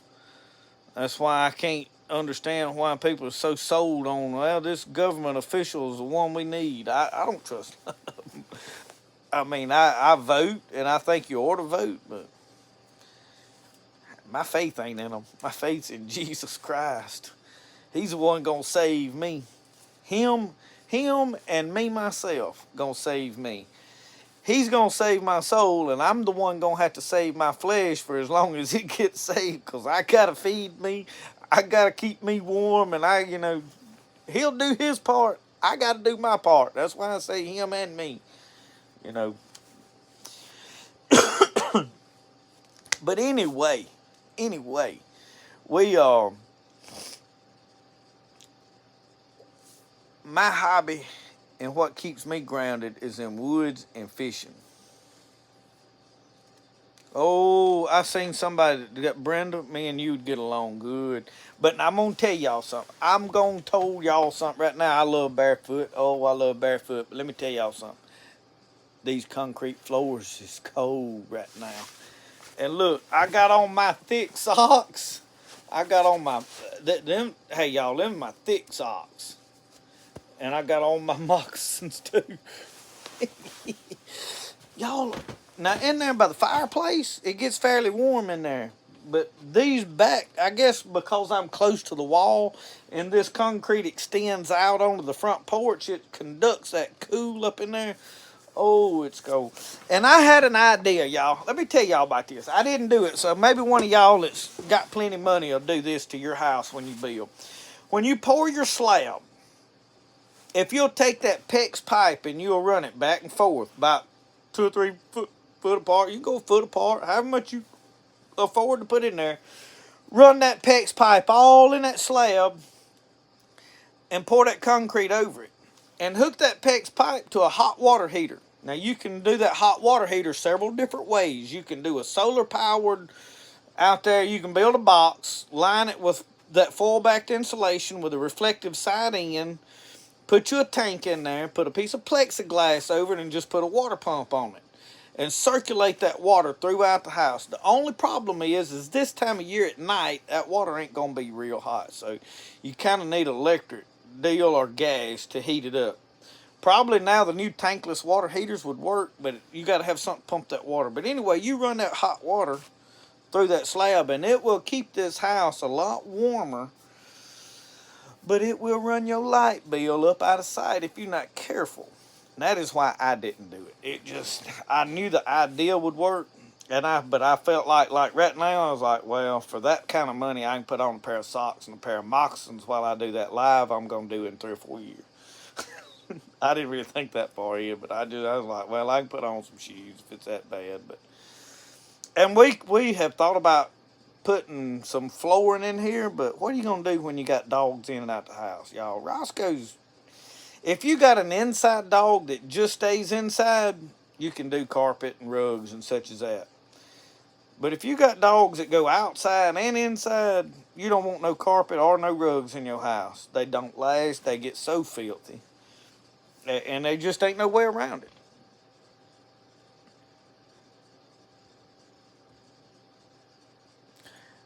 Tommy, I got a pair of them Barefoot Pete. Oh, Lord. I got some of them socks.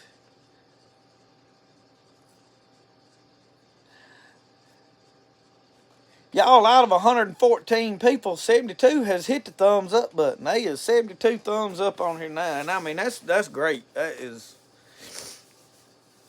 Barefoot shoes. Let me see.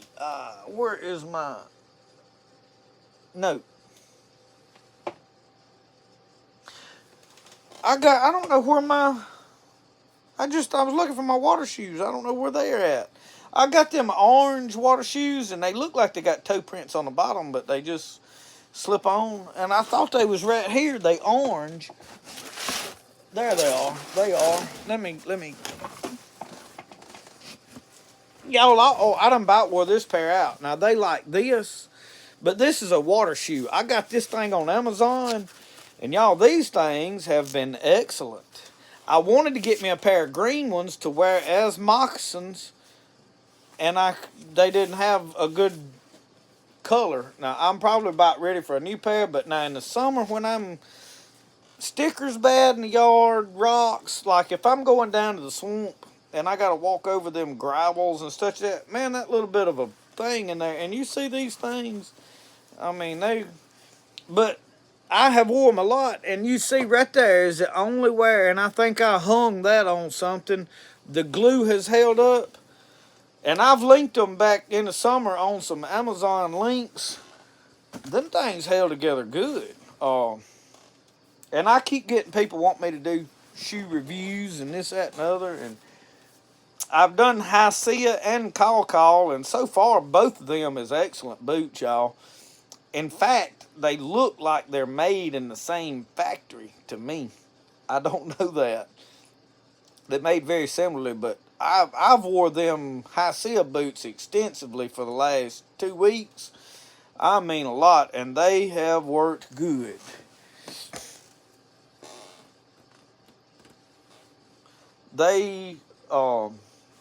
I've trapped in them. I walked all over everywhere today in them, waded creeks and everything, and my feet, I will say this, and I had on regular socks today.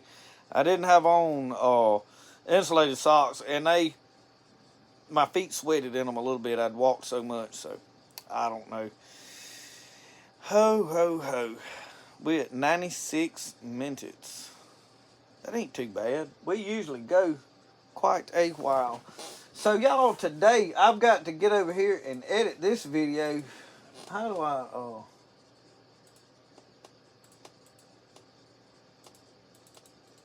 there it went. I was going to show y'all what I got into today.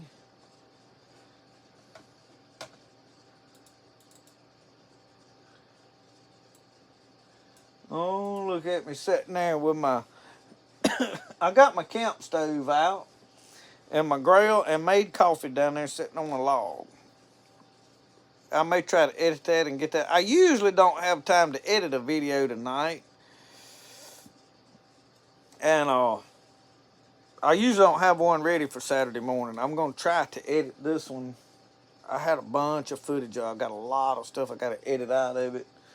LCS Live today was 56 clips. There's probably an hour and a half worth of footage there. I'll have to whittle it down, and somebody will want it to be a 15-minute video. Can't make 15-minute videos. I just can't do it. Negative 30 in Colorado. Y'all are cold.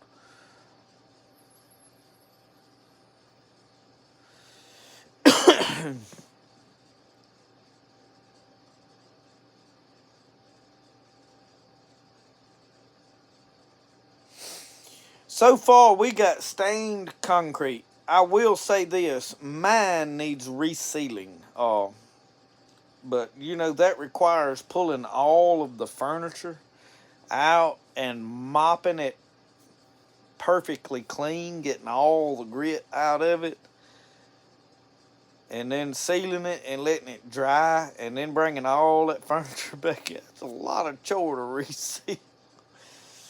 I guess I could move everything to one side of the room and reseal half of it, and then move everything over there and reseal the other half. I don't know. I need to do that though. Ours is getting tough.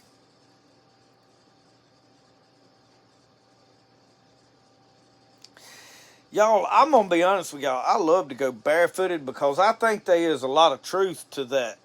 Actually, your bare feet ground into the ground. I don't know if it's because of the electricity or I don't know why, but I feel like it's probably more from absorbing impurities through the bottom of your feet than it is anything. I don't know. There's one fellow that he swears that grounding helps with inflammation and stuff. I don't know about all that, but I will say that I think you're healthier going barefooted a lot. But now I do think that once your feet get to a certain point that it hurts to walk on bare feet, you need shoes with arch support. I hadn't got there yet. I just know what I hear. I still hadn't put a board under my mattress, but you know, y'all, my back ain't been hurting. After we got this new mattress, I'm slowly getting to where I get a good night's sleep. And I tell you what, it's a problem. Because I'm sleeping a mite late. I have missed a lot of hunting in the mornings because it's cold and I wake up and I go, this bed's warm and it's comfortable. I'll hunt this evening. Oh, watching from Kentucky. Thank you. Glad you enjoy it.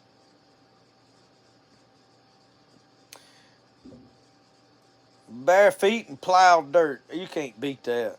Bare feet and plowed dirt. There ain't nothing like taking that tiller down there and kicking your shoes off and walking behind it. Just don't get too close up. Do what now? I keep hitting the wrong thing. Hubby said, let me show you a video of a doctor pulling a needle out of a woman's toe. I've had some foot injuries from going barefoot. Don't never think I ain't stepped on some things I wished I hadn't stepped on. Um,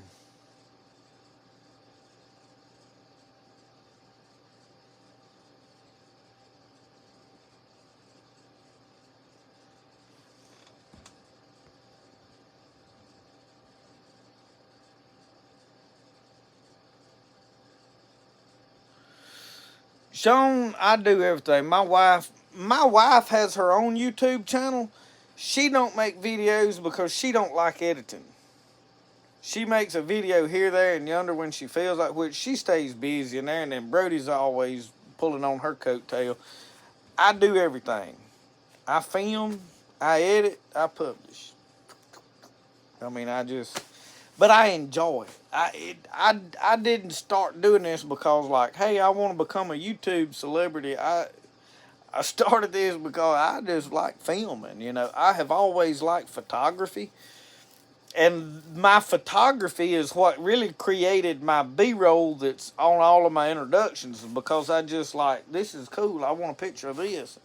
Now it's a little more, well, I just need a couple of cool clips to play music over, and I need to go back. But now, right now, this time of year, it's hard to find a lot that, you know, I like flowers and plants and things. So you have your own mix of things that you like to film and look at. So, but it was the photography that I liked doing, so it's why I started filming.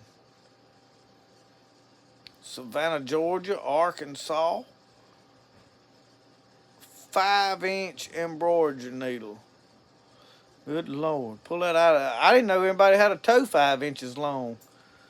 Cut grass, plow the dirt. Well, here comes this old Rosco. What you doing? Rosco, go get me a cup of coffee.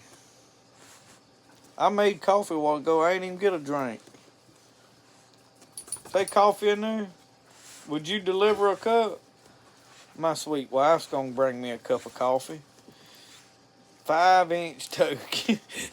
Well, he said he watched the doctor pull it out of a toe, and then he said it was a 5-inch needle, so it had to have been a 5-inch toe.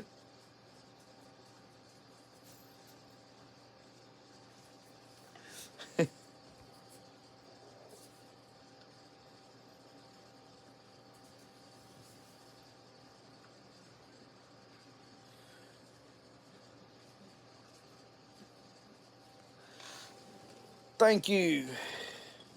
The hog hunter himself. Yeah, he went over there, Tommy, and when that pig was there, I was like, easy.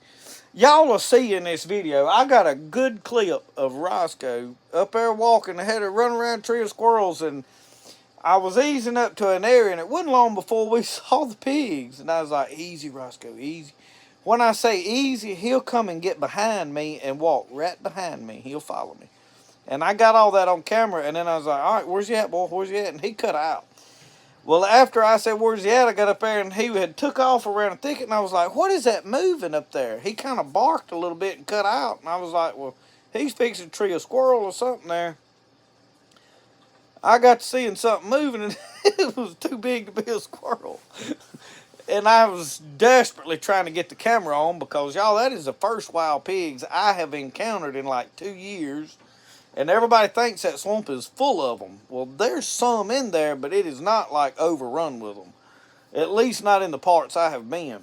So I had been seeing, in fact, I had done filmed a little bit of like, there's a lot of pig sign, where they've been rooting. And I think there was more than one. I only really saw that one pig.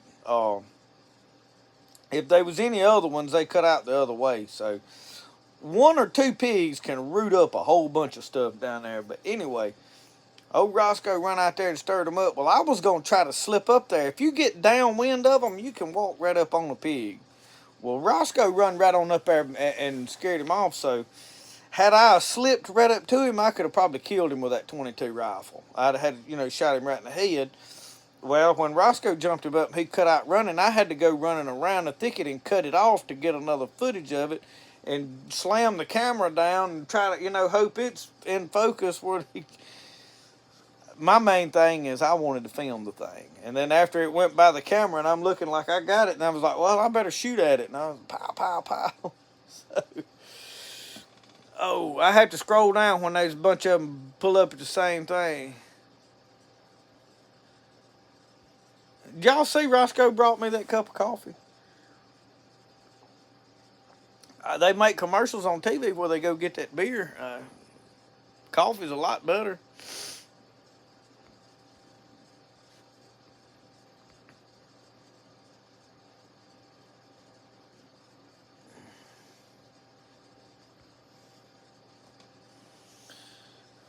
Roscoe, I guess, is a feist. Now, my understanding of what a feist is just a small breed of dog.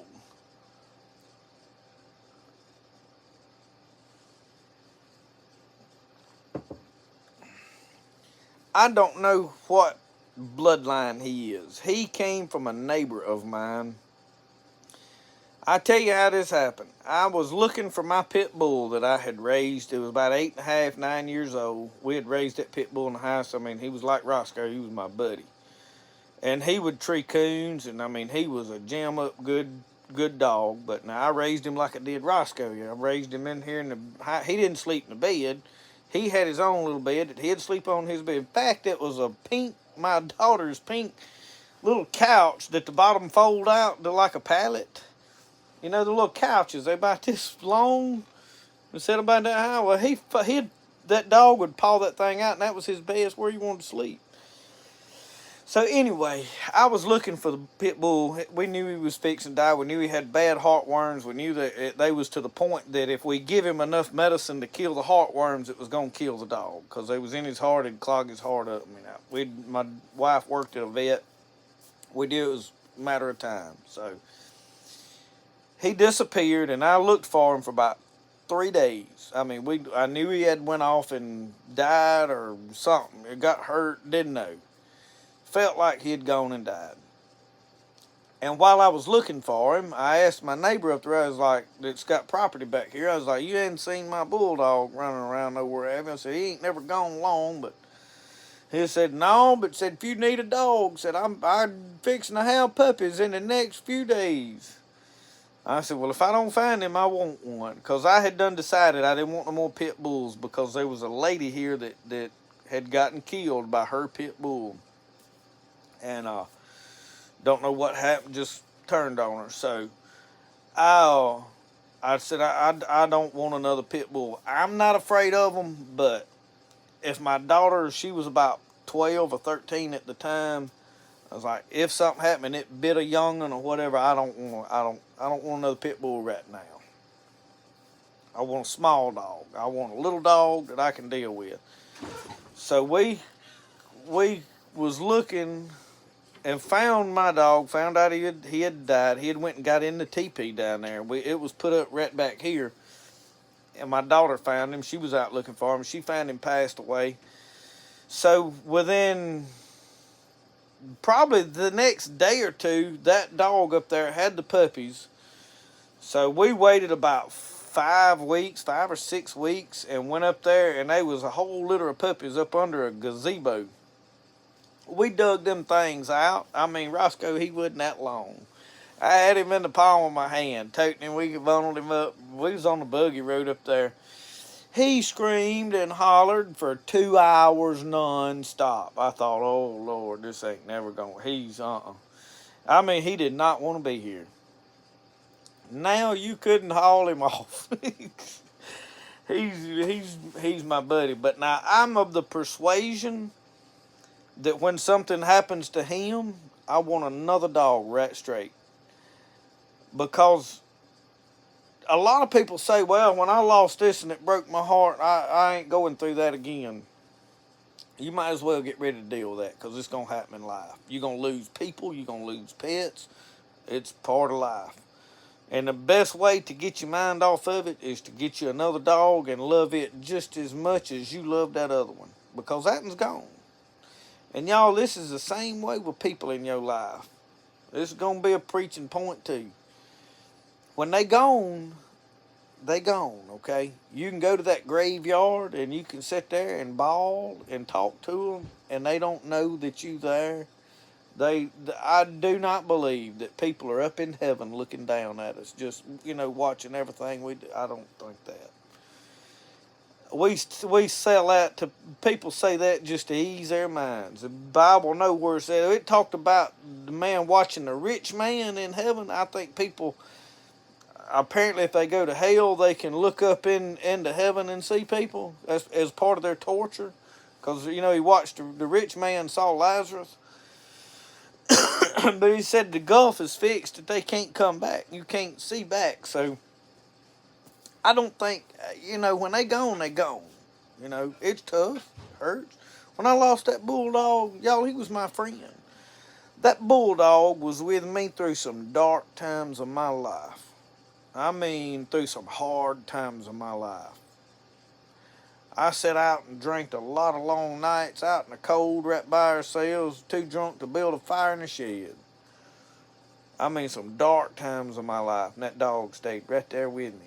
And when he left this world, it hurt me. But I wanted another dog to love just like I loved him. And you know what? Rosco has been a good dog. I wouldn't trade him for nothing. When he's gone, I'll miss him. But he'll be gone. And it's time to get another dog. Some of you have buried young'uns, have buried spouses, have buried parents. They gone. It's sad. You love them. You'll never forget them. Nothing will ever take their place. But to move forward and for your sane of mind, you've got to let them go and move on with life. It ain't that, well, I'm going to look like I didn't care or I'm going to look like I didn't love them. Nobody in their right mind think that. And if they do, it's because they ain't in their right mind. You got to move forward.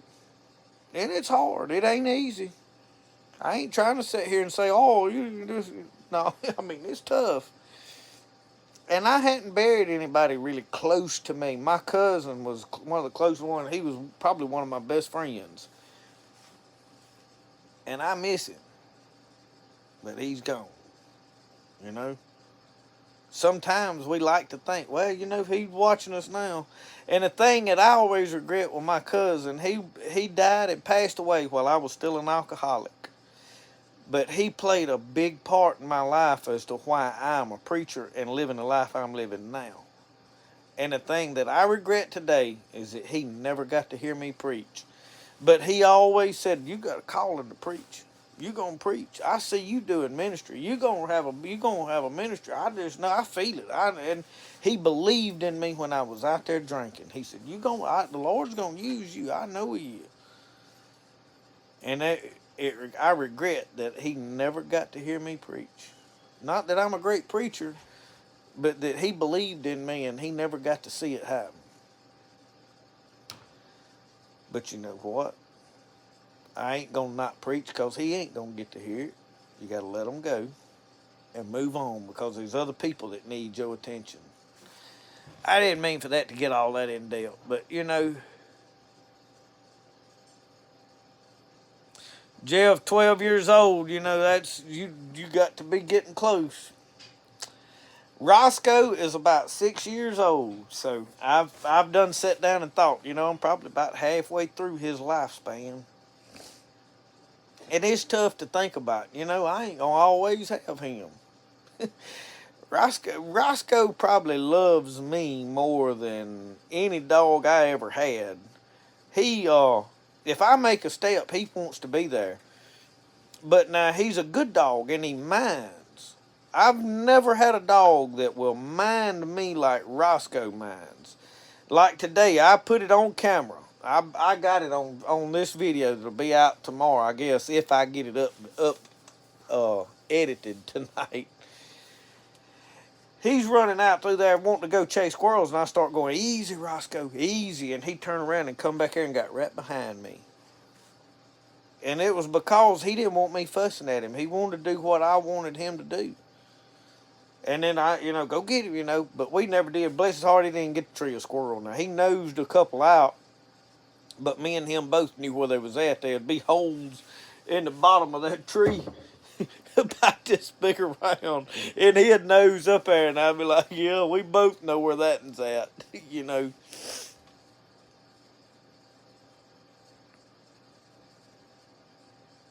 Yeah, Sean, when the dog's gone, you're going to get a new one and love it just as much as you love that other one.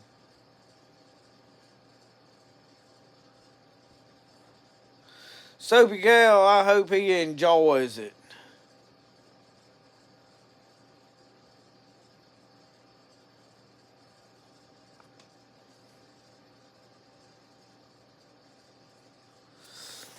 Francis, I raised pits from the time me and Michelle got married. My mama never would let me have a Rottweiler or a Doberman or a Bulldog at home.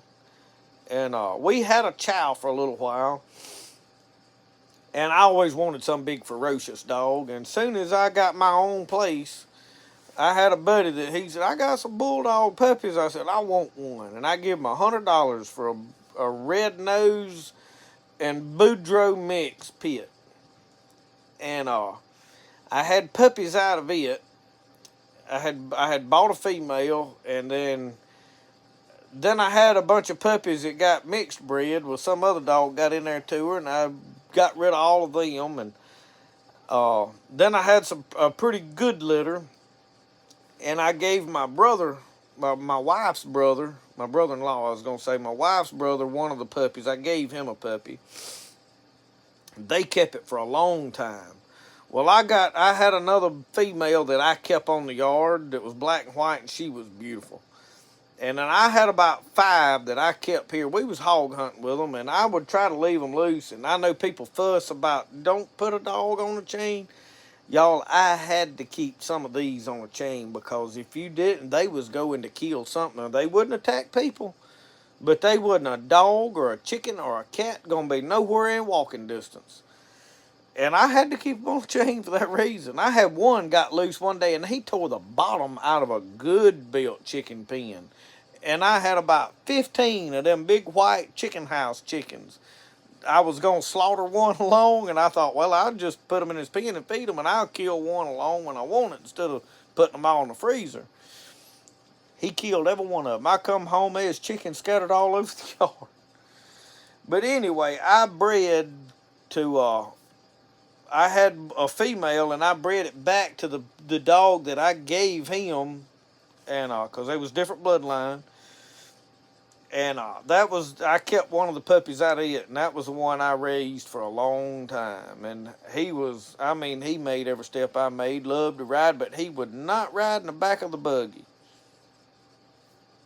Didn't really want to ride in the front of it much. He would ride in the truck, in the front seat right there, and but that was it. He wasn't gonna ride in the back much.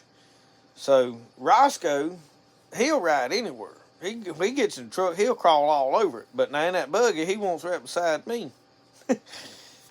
But now the Bulldog, he didn't really like to ride much. He'd rather run and see what was around it. But in the last couple of years, we would go to the woods, and I could pick him up. I could tell he was hopping. I could put him in the back of the buggy, and he'd just lay down back there. He wouldn't ride, like he was wanting to see out. He'd just lay down, and I knew I knew then. And bulldogs, y'all have to watch if y'all raise bulldogs. They get arthritis bad. I was told you need to feed them a really high protein when they're a puppy, like their first year and a half, as their joints grow to full size so that their joints and stuff grow correctly. I don't know how much truth they are to this, but I only had one bulldog that I was scared of. And I wound up having to put it down because it bit me on the leg. And it didn't really break the skin, but I was out there feeding it, and I don't remember exactly what happened, but I had on a pair of boots that come up, like work boots. It was up pretty high. And he grabbed my ankle, my leg down there, and I'm talking about locked down, and went to trying to pull me down. And that was it for me, y'all. I don't like to mistreat animals. I don't like to mistreat nothing, really. But I was like, because my daughter was about 4 years old at the time, and I was like, if she's out here and he grabs her like that while I'm at work, So I had to get rid of that one, and it wasn't no prize dog. It had some mixed things. But now with bulldogs, when you see these bulldogs turn on somebody, like all of a sudden it just snapped. Everybody wants to start, well, it's how they raised. It really ain't. It ain't how they raised. And it ain't all pit bulls. It's how they are bred. Pit bulls are like some of these chickens I got out here. The game fowl, they want to line breed them because they want to keep that blood pure. Because pit bull is one of the only dogs that you got this bloodline, and this bloodline, and this bloodline. Instead of just saying it's a pit bull, well, you got all these different bloodlines. And it's because of them fighting them. Well, when you line breed that, you're breeding it within family over and over and over. And that creates the same thing it does in people, a mental instability. You take people that was born backwoods, especially back in the old days, and they inbred, them people ain't right, y'all. I can't help it. I'm just telling you, they not. And it ain't their fault, necessarily, but they just not. And it's the same way with dogs. When you keep breeding that same family over and over and over, after about 2 or 3 times of doing that, you got a dog that he's a good dog, but he ain't really right. And this long-haired dog y'all see in my videos, they's something just not G-Haw. I had to watch her. She loves me. But if she comes up here and gets in the bed at night, and my wife comes to get in the bed, she'll growl at her like she's gonna eat her up. Don't touch me. I'm here. And if it thunders, she goes absolutely ballistic out there biting at the rain and the thunder in the sky, and I'm like, this ain't normal. Normal dogs don't act like this. So I don't, but she was like a rescue dog. I don't know nothing about what she is or what she come from or what's in her or nothing. She's pretty smart with certain things like tracking. She can track that buggy anywhere it goes. That buggy is her buggy, and it don't matter where it goes, she can find it.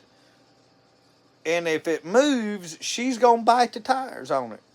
Don't matter what you do. I put a shock collar on her. I said, I'll break her from that. I had the remote in my hand, and she'd bite the tire. And boy, she'd run off. She'd quit then. But next time, she'd do the same thing again. It didn't matter what you done.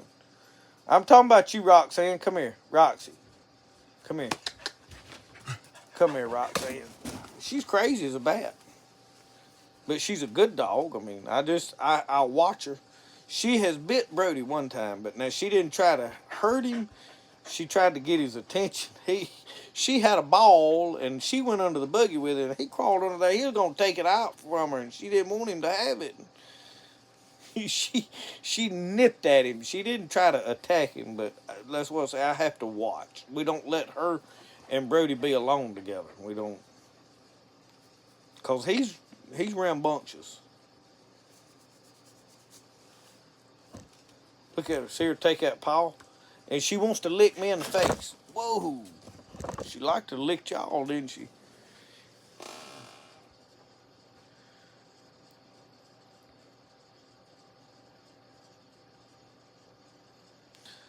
Soapy gal, I have been bit by about 3 dogs in my life. I had a red heeler bite me on the ankle one time at a job I was at. I was picking up a girl in my high school years. I went to her house, and her mama come to the door and said, she's just about ready. I said, well, I just stood there on the porch. She left the door up. She said, let me see where she's at. And she went back to tell the girl to come on, and they had a Dotson, a weenie dog. And it was standing at the door going, and I just, held my hand down there kind of like this because I ain't never been scared of a dog in my life. And usually if you let them sniff at your hand and realize, hey, he's a dog person, they all right. Well, I stuck my hand down there and that dog said, ow! I'm talking about bit my thumb right there, slammed through to the fingernail. Blood was, I was standing there, we got the truck, and I was doing my hand like this, and the blood, she said, what happened to you? I was like, ah. She said, did my dog bite you? I was like, yeah. I said, it's all right. It ain't bad. And then when we were hog hunting, I had my cousin, he had an Argentine dojo. Big old white dog.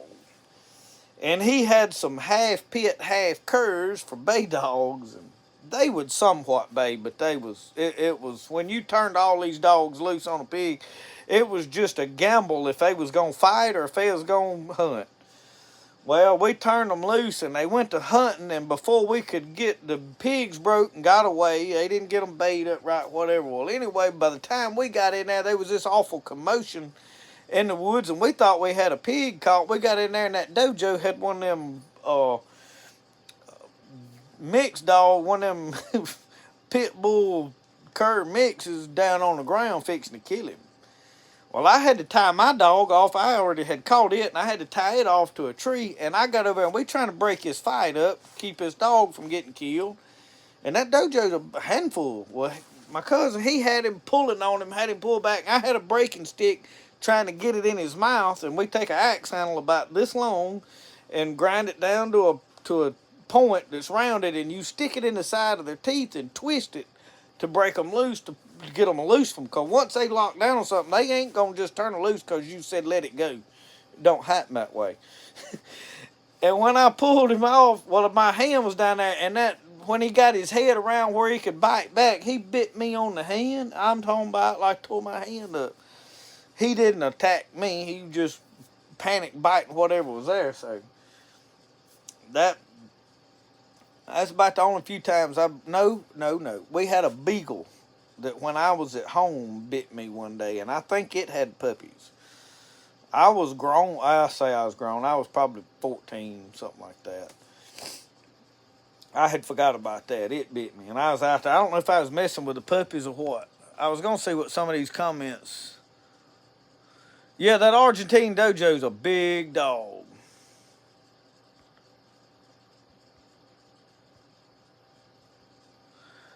Raw potatoes are bad for a dog's eyes. Like if he eats it, his eyes go bad, or if the potato gets in his eyes, it's bad. I know my wife says don't give them grapes and all. I don't know, there's a whole chocolate. Don't give them chocolate.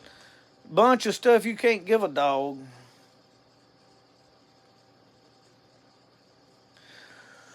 Roxy is... I had to go back and look in videos. She's 4 or 5. Because I've got some old videos. When I first started making videos, she was a puppy running around in some of them early. Go back and look at my oldest videos. I mean, like, if you go up to you hit videos, it'll say newest or oldest. You can click on oldest. And they awful, y'all. I had an old camcorder. It was digital. Flipped out a little job, but I was filming with it, and all of it's in 720. It's grainy, and it's a lot like this. You get seasick watching it. I didn't know what I was doing when I first started, y'all. Go back and watch some of my old videos. See how far we've come. But anyway, she's in some of them where I'm out there cooking and looking at the garden and such. And she's a puppy in them. So however many years ago them videos was made, so how old she is. It's about 5 years, five or 6, something like that. Lord, the years is going by.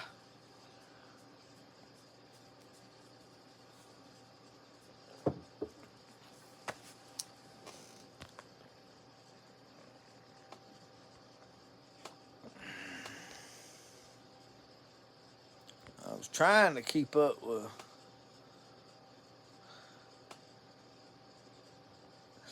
Martin Meltzer, I don't know what if he eats the potatoes, okay. Uh I was going back looking at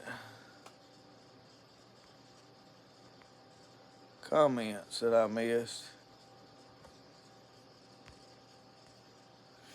Um I think he's got some Jack Russell in him and or either rat terrier. But now the man that had the female dog, she looked like somewhat of a part Chihuahua rat terrier Jack Russell mix because she was smaller. But what happened? There was a stray dog come up and bred her, but they saw the dog and it was a fast looking dog. It was solid black. So he was like, "Well, I'm gonna let them breed, let them have puppies. They ought to make good squirrel dogs. They'll be a fast." And so the daddy was a solid black dog, and the mama was a little white and yellowish looking dog. She had like yellow patches on her, and she was smaller. So Rosco has been going up and breeding a neighbor's dog up here, and I guess I thought he bred her the last time, but I don't reckon they ever had puppies. She has had puppies twice, and she is more of a Chihuahua. But every litter has had one that looked just like Rosco in it. So I I don't really know what he is. Probably won't never know. I'm sure I could do some kind of a DNA test. I think they tell you they can come back and tell you what bloodlines are in them. But I know he's not purebred. But he's sharp. But now I'm gonna tell y'all, my grandpa, my daddy's daddy, he could take any dog that'd come up in the yard, stray dog, and make a fine squirrel dog out of it. We had a dog named Pluto down there that when I was a kid, we'd go down there to squirrel hunt, and that dog was always there. I always played with that dog. When we got out of a truck at daylight down there in the mornings with camouflage on, he knew what was up. And Mama, she knew what was up. Because she had a big pan of them cat head biscuits. She knew on squirrel season morning we was coming down there to squirrel hunt. So she'd cook us a big old pan of them cat head biscuits. And I would eat biscuits. And when I'd come back out there, when we walked out on the front porch after eating one of them biscuits at squirrel season, we could hear old Pluto down there in the woods treeing already. And we'd go down there, and Pluto now, he looked like part cur, part lab, I don't know, he was a mixed bred dog. He was a big old yellow dog. And had a big blocky head. He wasn't like slender headed. He had a big blocky head. I don't know if he had some bulldog in him too or so, what all he was. But he was a mixed bred dog, and he just showed up down there one day as like a stray that showed up, and my grandpa made a squirrel dog out of him. And he was as good as they was. If a squirrel left a tree and went to the next tree, he knew it. When he barked up a tree, that squirrel was in that tree. And me and my dad, we killed a bunch of squirrels. I won't never forget, I had a little 410. And we was out there in old Pluto tree. We was behind the tree. Daddy said, "Don't walk out, that squirrel will see you." We peeping around there, and he was out of range. I said, "Can I shoot him?" He said, "He's too far for that gun." "I want to shoot him, Daddy." He said, "Here, you want to shoot my gun?" And he had a Browning model, them humpback Brownings, you know, them old automatics. And it wouldn't quite fit on my shoulder, so I tucked it up under my arm like a good little boy, leaned my head right down there, and when I shot, that humpback come down there and pushed my nose around like that. And when I got through seeing stars and the world quit spinning, I raised up off the ground and said, "Did I get him?" And he said, "Yeah, you got him." That was my first time to shoot a 12-gauge shotgun. I was about 6 years old. Knocked me over a brush pile. Get tough or die. That's all I ever knew. Lord, there was some good times. Was a half. Well, I touched the wrong thing. Wild house cat, I tried to say.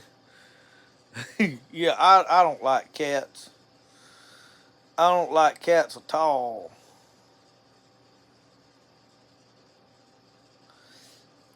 I picked up a little old kitten down there. Roxy was wanting to eat it up. She don't like cats too much. She was. We had a little old kitten, and I found the kitten when I was building the house. I got to hearing something go meow meow meow. I was like, "What is that racket?" It was out in the pea patch. I walked out there and we found this little old kitten about yay long out there. Well, we wound up finding two of them. I don't know where they come from. Asking neighbors around, oh, I don't nobody know nothing about no dog, no cats, no nothing. So my daughter, oh, wouldn't nothing don't do it but to keep them. So they rambled around under the sheds and all. Well, it don't matter. Oh well. And the kitten was down there, and the Roxy was like eating it up, and that cat was all bristled up, scared to death. Well, I just eased up behind it, reached down and picked it up. Well, the cat was calm, and I was sitting there petting it, and then all of a sudden she realized that I had her and locked down on my hand. Ooh, I like to never got her slung loose from my hand. And then after that, where she clawed me right inside that finger, never would get well. About a month went by, it kept festering up. I'd lance it and clean out. I poured peroxide and alky rub on it. Finally, it healed over, but it was red all down into there. I started getting sick. I was in here running fever one night. I'm about running 103 fever. 103.2 to be exact.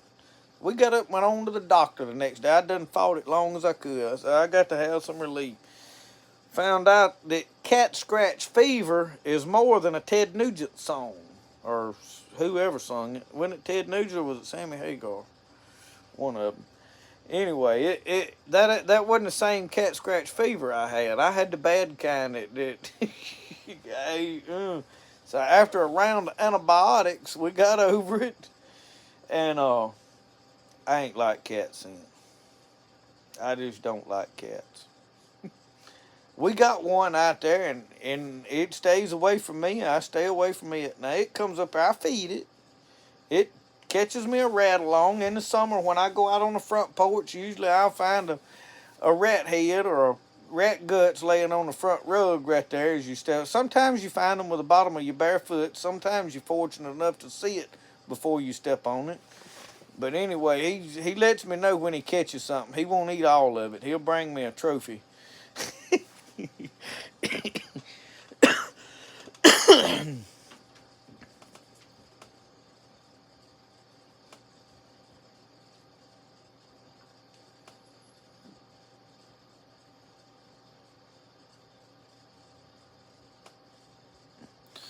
Jeffrey Gray, when the first time I shot a gun, I'd shot BB guns. My daddy bought me a 410.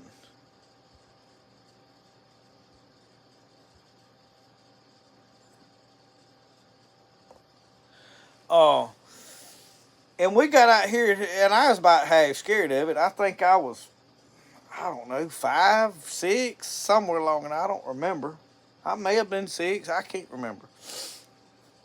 And anyway, Daddy bought me a 410. We was gonna shoot it, so we set a drink can out there in the yard down at my mom and them's house up on the front porch. And I don't know why there's a stick of firewood laying up on the porch because we didn't even have a wood burning heater down there. Well, yes, we did. We had that old Ashley wood burning heater in there at that point in time. But I was standing up there, wouldn't pay no attention. Daddy was showing me all how to put it against my shoulder and look down the brain. Okay, I shot, and that 410 knocked me over that stick of firewood. I rolled around. I don't even think I hit the can either. Oh, Lord. So we had about the same experience.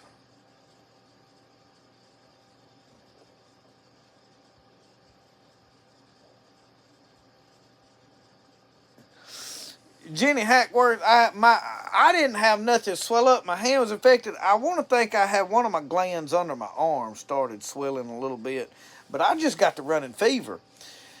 And this went on for probably a month that I didn't realize what was going on. And it was hot in the summer, and I was metal roofing, and I would start having these blackout moments.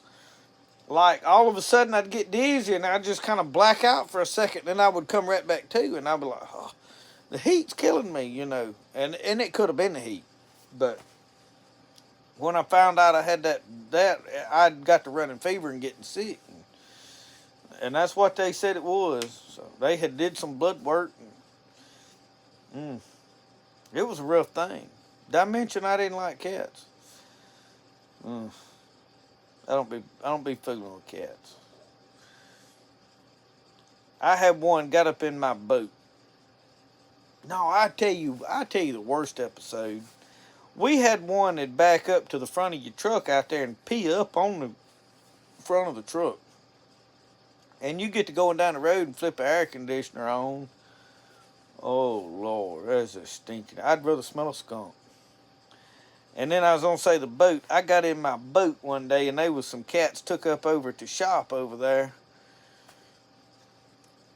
And they had got up in my boat and peed all in it. And I like to have never got it vacuumed out. What was that? Somebody asked some question. Sean Ingram, what program to use for video editing? I use iMovie on my MacBook. I had used several different. I liked Video Pad Editor is what I always had used, and this is Video Pad Editor. The problem I have with it now is when I try to pull my files in there, I can't just drag my files in and drop it. Now, I figured out how to get the movie clips in there, but I can't get photos in there. Well, my logo, I can burns a photo to make my logo get bigger at the front or big, smaller, whichever way I do it. You can reverse it. But now it backed up a pile of files onto my computer. And I had 800 gig of stuff, and I got a terabyte drive Mac Mini. And so I had to erase all that, man. I got rid of it, and I'm using iMovie. And I'm going to be honest with you, for what I do, iMovie works just as good. I can go right here to we'll just create a new right here, and then I can pull up my photos. I can go right here and drag across and select all of these photos from today. Yeah. And I can pull every one of them over there, boom. And they'll all go in there. And then I got to go back because there was one up here I didn't grab. Oh, it's right here. Drop it in there, and now I got to go back and find these two. One of them is my logo. Drop that in there. And then from there, I can come over here and select all of these. Grab the whole list, bring them down here, and boom, drop all of them clips in there. Alright, now I've got all of them highlighted. I go over here to File. No, I go to Edit. And hit Add Cross Dissolve. Whoa, it didn't do it that time.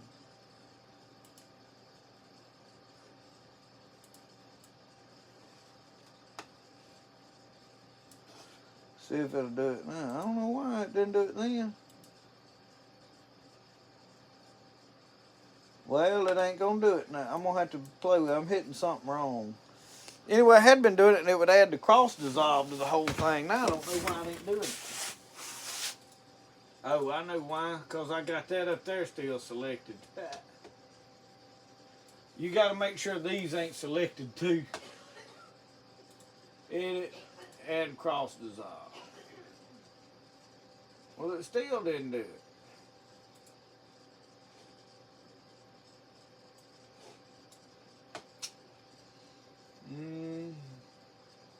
Transition, cross dissolve. Well, I have been doing that. It did it then. After I add it one time, then it'll add it to all of them. But I have all of that selected down there. I'm just giving y'all a little tip on the way I do my editing. I go up here and hit my color. Well, I need to come over here and add the clip to my color. So you come down here and highlight everything except my logo at the front. I can go up there, and I know y'all can't see good, can you? You'd like to know what I'm talking about. Oh, I come up there and hit the color, and it's got some bars up there, and I drag and adjust the color right there on every clip at one time. And it makes it like that. So now I'm good to go. I can do my Ken Burns on the front of there, and then I adjust my sound, and then I go into my music. I got my clips saved right down here in iTunes now, and I can pull them over there. So it honestly, y'all, once you figure out what you're doing and you do the same thing over and over, it don't take me no long time to watch my own, to edit my videos. Now I'm gonna tell y'all this, and I told Sean the other day when I was talking to him, if you making YouTube videos, watch your own videos. I know a lot of people, oh, I can't stand to hear myself talk. I just don't let that be the excuse why you don't watch your own videos. Here's the thing. Watch your own videos. I look at everything when I edit it. A lot of times I'll sit there and play it on my phone, the finished video, and watch it and make sure, okay, I'm happy with this. I kind of don't do that anymore. But then once it goes to YouTube, I watch it again. A lot of people say that's crazy. I learned a lot doing that. I learned a lot about me. I learned a lot about my editing process. I learned a lot about film, and I was like, I don't like that. I don't like the way this looks. Nervous tics, things that I do while I'm standing there in front of the camera that you don't realize you do. The more you watch yourself, crutch words. I can't remember when I first started filming, I noticed I was saying one word over and over. It drove me nuts, and now I don't even say it no more. I was like, that sounds ridiculous. I got to stop that. Things that I do with my body, sometimes, is just, that's me. I don't worry about it. Then some things like, I got to fix, I got to quit that. And you realize it and you're conscious of it, you'll work on that. So it's good for you as well as your videos. Here's the big thing, though. If you don't like watching your videos, what makes you think somebody else wants to watch it? I mean, I don't just sit here and really like my videos and think, man, I'm the best there is. It ain't that. But I can stand to watch my own videos. And another thing is what you listen to and the sound quality here, when you pull it and it uploads through YouTube, it sounds different on YouTube. The volume levels are different, and I know at what volume level I've got it on here.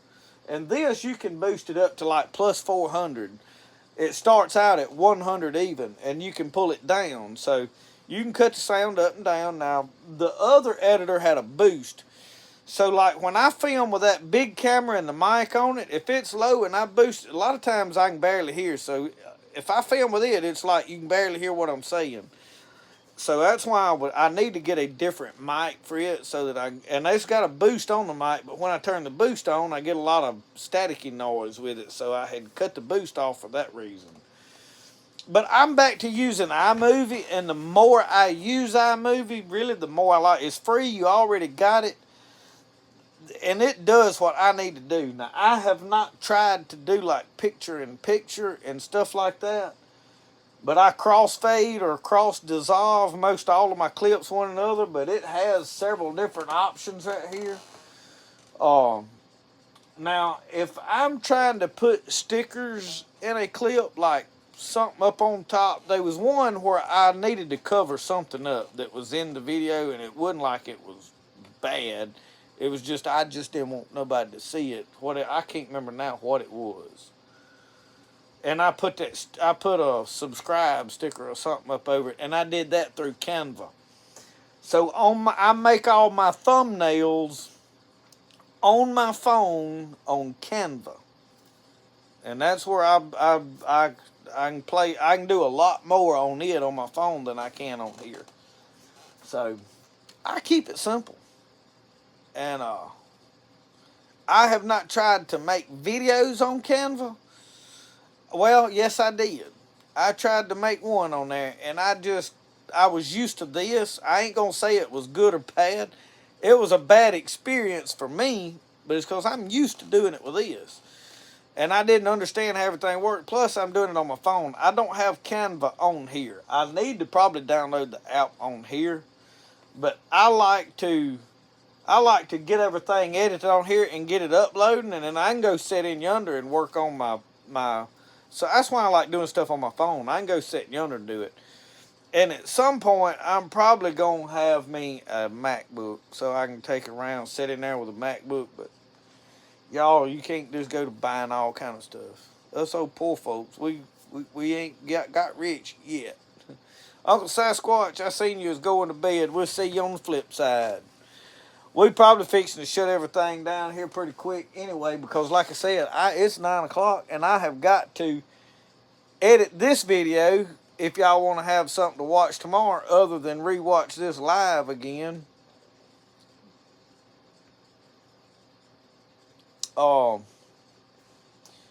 And there was some videos popped up today that I wanted to watch and I doubt I'm going to get to see.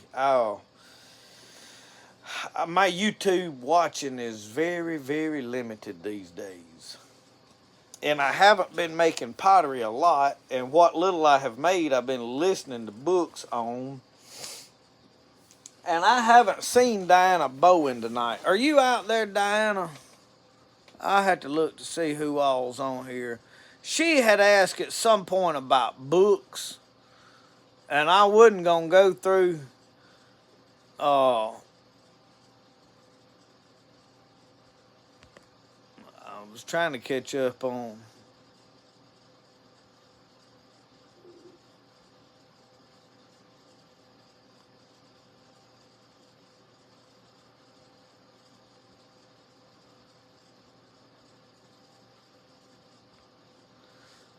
The music, Sean, you can get from Artlist if you subscribe to it.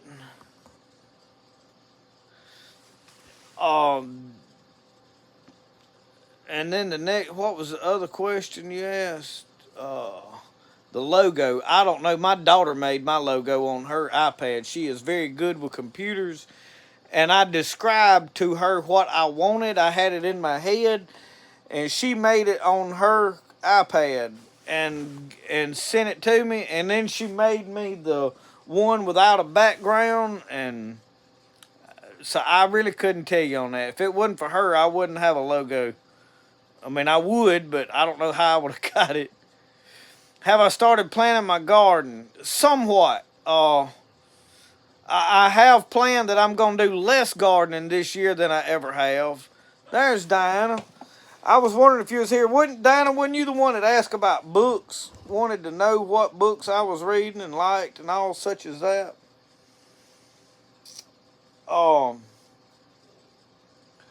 But the gardening, I mentioned this earlier.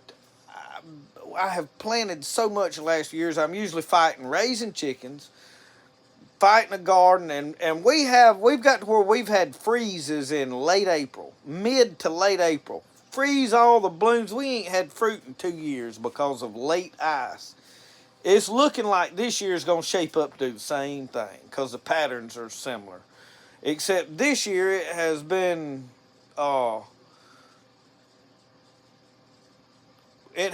dry more so.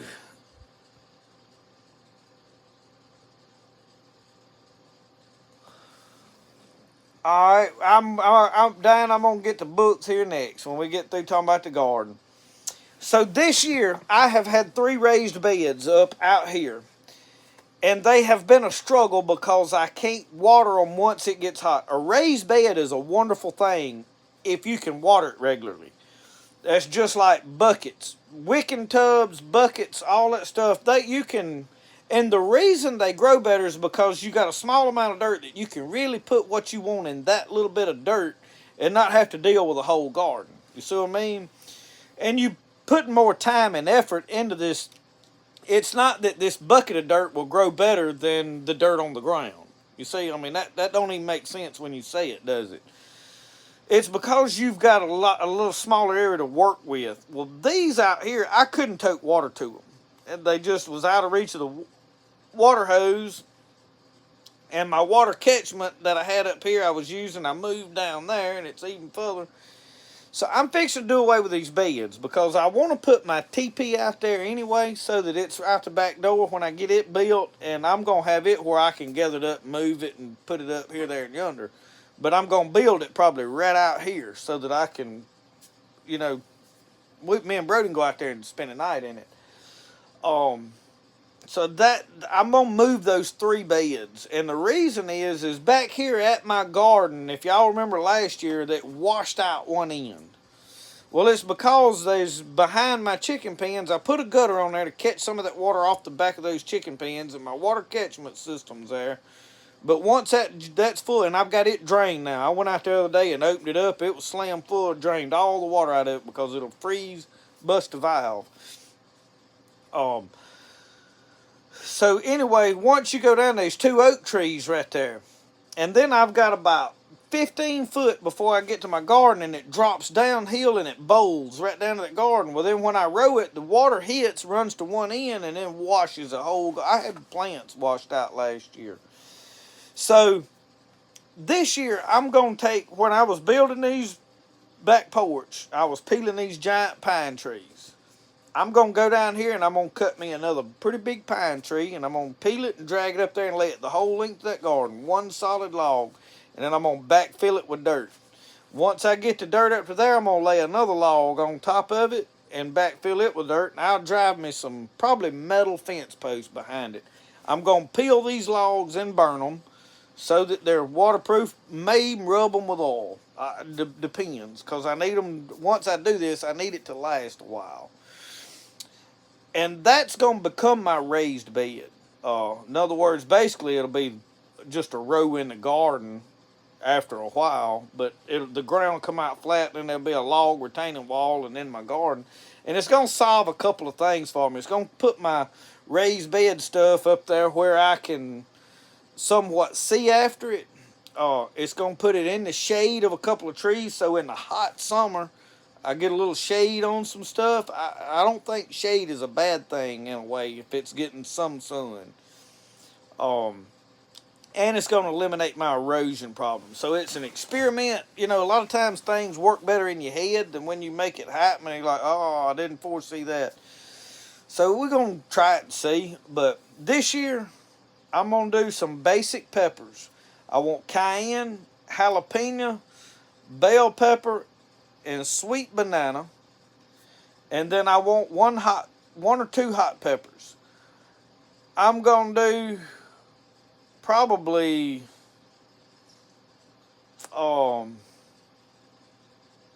habanero, and then possibly one of these that Patrick sent me, a whole bunch of peppers, and there's no way I'm gonna grow all these peppers that he sent, because I mean I can't eat them all. I'm gonna pick some of them that I want to try and grow, just for experiment.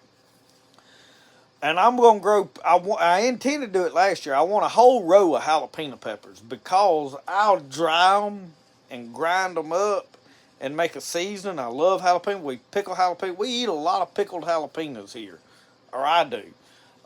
The next thing is jalapeno poppers in the fall, over in the late summer. Cream cheese, bacon wrapped around them on the grill. Delicious. So the bell peppers and the jalapenos we eat the most of.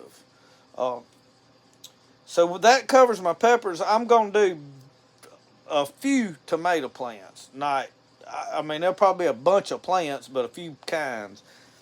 I like my hillbilly potato leaf. I like the big beef. I like the celebrities. And I like my better boys. And that's going to be the 4 that I grow. I'm not going to fool with Cherokee purples this year. Last year, disease hit them, wiped them all out. They grow an ugly tomato. They're not good to can. They're a great sandwich tomato. Probably one of the best sandwich tomatoes. I've grown them for the last 4 or 5 years. I'm not that impressed with them. I'd just as soon have the other tomatoes. From my experience, Cherokee purples do not can good. And we don't can that many tomatoes here anyway.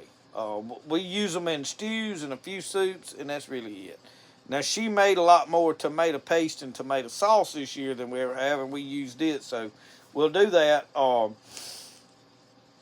Then I'm going to grow my cucumbers, my squash, such as that I always grow. I'm not going to back off on any of that. I'm going to do about a half a row of okra. I'm not going to plant any running pole beans this year. Not any. None of them performed well. None of them did what I wanted to do. And I fought with them, and we picked very little of it, and it's a hassle to get them to run and stick them and keep the wire. And I got the wires down there, so when it comes time to put seed in the ground, now my thoughts I might as well, you know how that goes. I'm going to plant my top pick purple hull peas. I'm going to plant my zipper cream peas. I didn't get a lot of that. I'm going to put all that in one spot. Probably going to put electric fence around it this year. Deer have been a nightmare here with peas. And then I'm going to plant my corn, and I'm not going to overly plant corn this year. I don't know exactly what all I've got for seed left, but I'm not going to overdo the corn, because I've still got corn put up from last year. And that's going to be about it. I mean, I've tried to grow watermelons. I've yet to have good luck with watermelons. And the reason is I want to camp and fish more and go do adventures, and I can't do that sitting here hoeing in a garden and fighting over stuff. So I'm going to consolidate a lot of it down. And then again, when it gets time, I may plant a big field of corn back here just to plant it to see if this ground handles it. So, who do I order seeds from? I've ordered a lot from Baker's Creek, but now I had some seeds that come up. I don't know if they was what they said it was. I've had a lot of herb seeds that did not come up at all, and I started discovering a lot of other people had problems with Baker Creek. So I don't know. Hoss Tools, I have ordered some stuff from them. But now I struggle with I ordered pumpkins from them. It's the only seed I have ordered from them. But I had no pumpkins this year. But now I'm not going to blame that on them. I'm going to blame that on dry weather. And the fact that I had crows pull up everything that came up. My first planting, everything come up. And the crows got down there and started pulling it all up. So,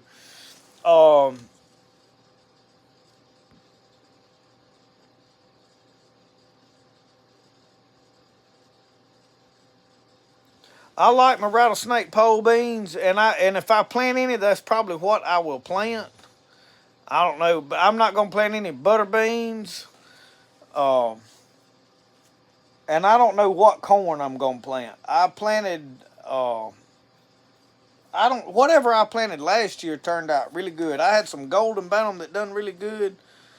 It wasn't peaches and cream, it was something else I planted last year, and it done good. So I'll probably experiment with that. So anyway, I have ordered from Seed Savers Exchange. I've had good luck from there now. I hadn't ordered a lot from there. So I would go Baker's Creek, Seed Savers Exchange, or Hoss Tools would be my first three go-tos. Now, I always get a Gurney's and a Burgess book. I really can't say I have ever I did order from one of them. I ordered from Gurney's one year, I want to think.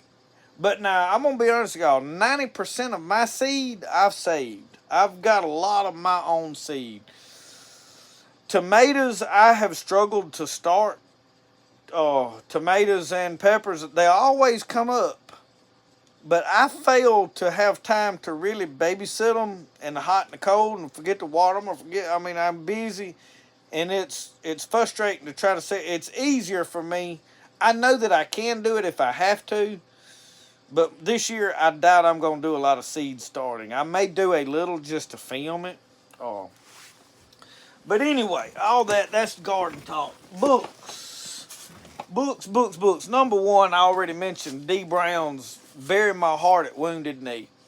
If you're at all interested in the history of the Native Americans and what happened when they got pushed out, and it starts over as they're moved west of the Mississippi, is when that book picks up. It talks very little about, well, I think it did talk about some of the northern tribes up in the further north.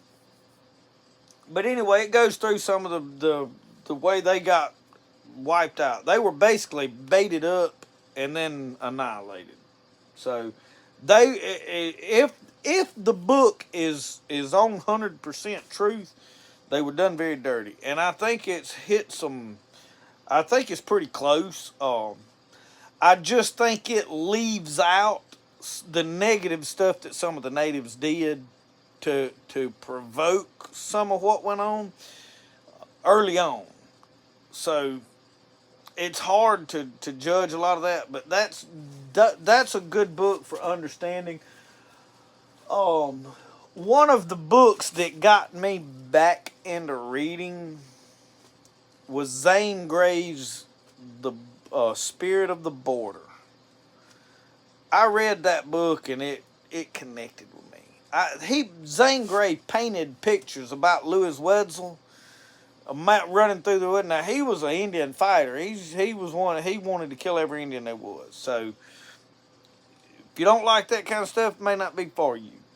But that ain't what captured me. It was the way he described the mountains and the fog drifting off the waters. I mean, he painted the picture of the outdoors, and that was what I liked about Zane Grey's writings.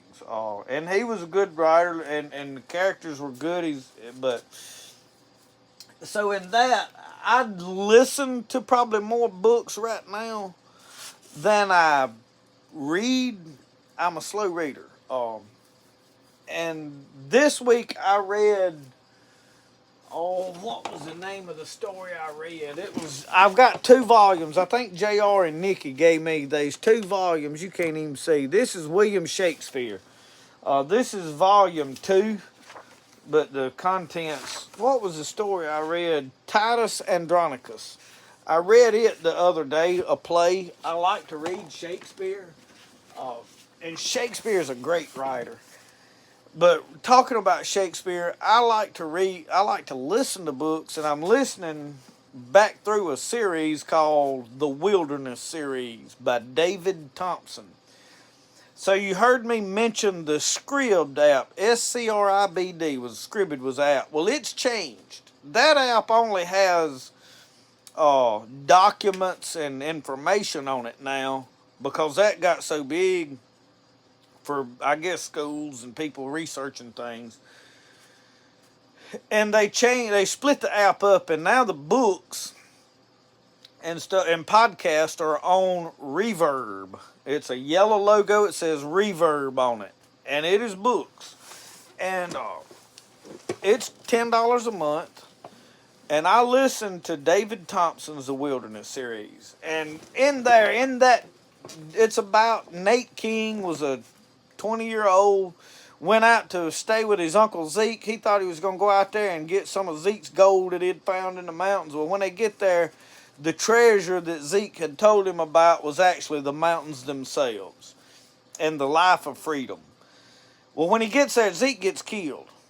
As soon as they show up to the cabin. So he's thrown there alone by himself in the wilderness, in the mountains, at a cabin. Well, in a few days, this guy shows up that's an old man, that's his Uncle Zeke's best friend, was Shakespeare McNair. His name is Shakespeare because the mountain man, he walked around quoting Shakespeare. And that's one of the things that's intriguing. So there's a lot of William Shakespeare quotes in this series of a mountain man, and it is a good series. So I like classic literature. I have read a lot of, in fact, I have got several volumes of the Norton's anthologies of English literature. I love poetry. I like Edgar Allan Poe. I like Robert Frost. I've got William Blake right here. Keats, The Complete Poems is good. I mean, there's Emerson's Portable Library. I I mean, I've got stuff. There's Walt Whitman, Sophocles, a lot of that kind of stuff. But then you drop down, and most of my good books are in yonder, y'all. All of my Bible commentaries, all of that stuff. Now I got another bookshelf in. This is my closet back here. Y'all think I need any suits? I know you can't see. Anyway, I probably got 20 or 30 suits. But anyway, in the bottom of there is a bunch of volumes that I got out of a thrift store of commentaries and stuff. So I've got that full of commentaries. A lot of my commentaries in there, but my good literature stuff is all in there, most of it. I had started collecting right here the Wheels of Time, and then some of my wife's books was over here. She's got some of her stuff in here because this is the last bookshelf I built. This is out of rough oak. But now this is the Pathfinder. This is a volume that I have not read yet. This is James Fenimore Cooper. It is in a box, and it is the Pathfinder. So I have yet to start reading this one. I have The Last of the Mohicans. I also have The Deer Slayer right here and The Last of the Mohicans here. Northwest Passage. This is a lot of my, and somebody sent me Crazy Horse, The Journey of Crazy Horse. I have not gotten to read this yet. I wanted to, and I really hadn't read a lot of anything up until here just recently. I got busy. Some of this I picked up, and then I think it was Martin Meltzer sent me some of these books. The Arrow Maker, I haven't got to this one yet.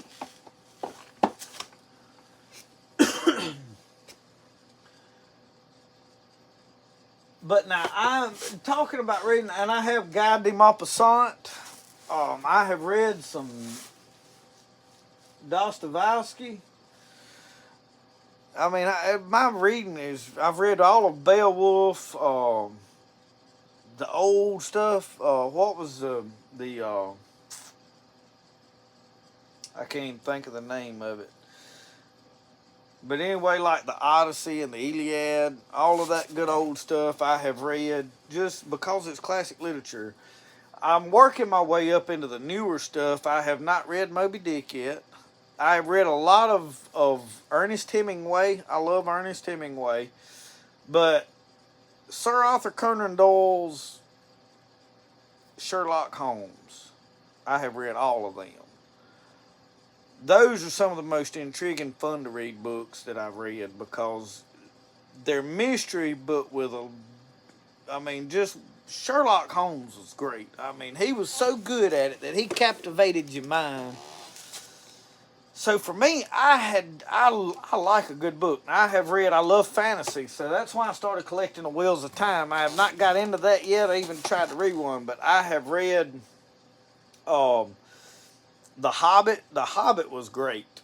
Now, the first Lord of the Rings was pretty good. The second one was okay. The third one, he had done lost me. Okay? I know there's a lot of people that they've read the Silmarillion and everything else by that fellow, but by the time we got to the last Lord of the Rings reading, he'd described them mountains and the darkness and all this stuff till I was sick of hearing about it. It just got old, you know. It's like beating a dead horse. I mean, he's dead. You can let it go.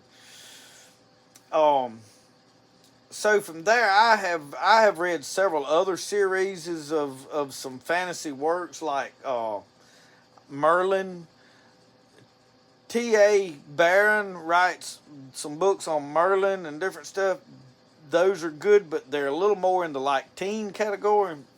But it's okay with me. I like it. Now, obviously, I've read a lot of Mark Twain.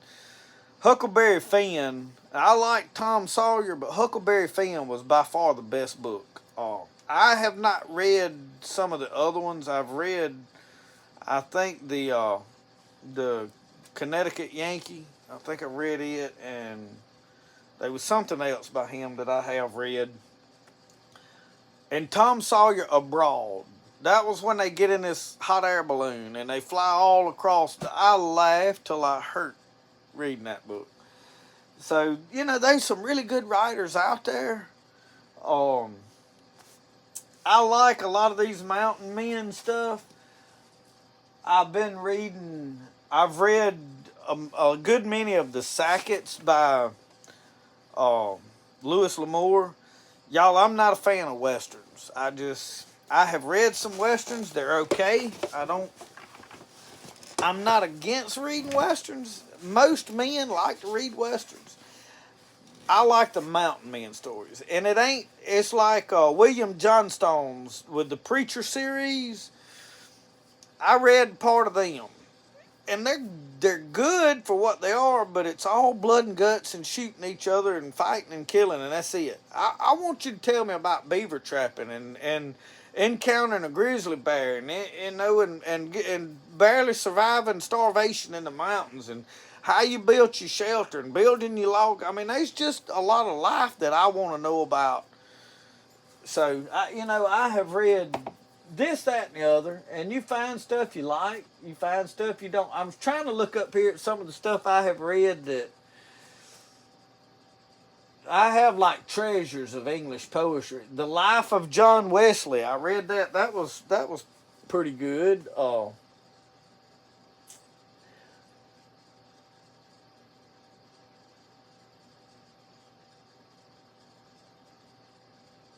The Years of the Forest, or there was some book up here that I started reading. It started out real good. It was this couple that moved into this. They left the city and moved into the woods back in the 70s, into somewhere up around Indiana or somewhere. And they was living this wonderful life. I mean, they was talking about all their struggles. I mean, everything they did went backwards. They didn't have enough wood cut, and they like to barely made it every year. But now when she got to the part where she was leaving grapes on the table for the mice to eat, I was done. I said, no, ma'am. I don't care how much of an animal lover you are. We not feeding no rats on the kitchen table. Ain't happening. I closed the book.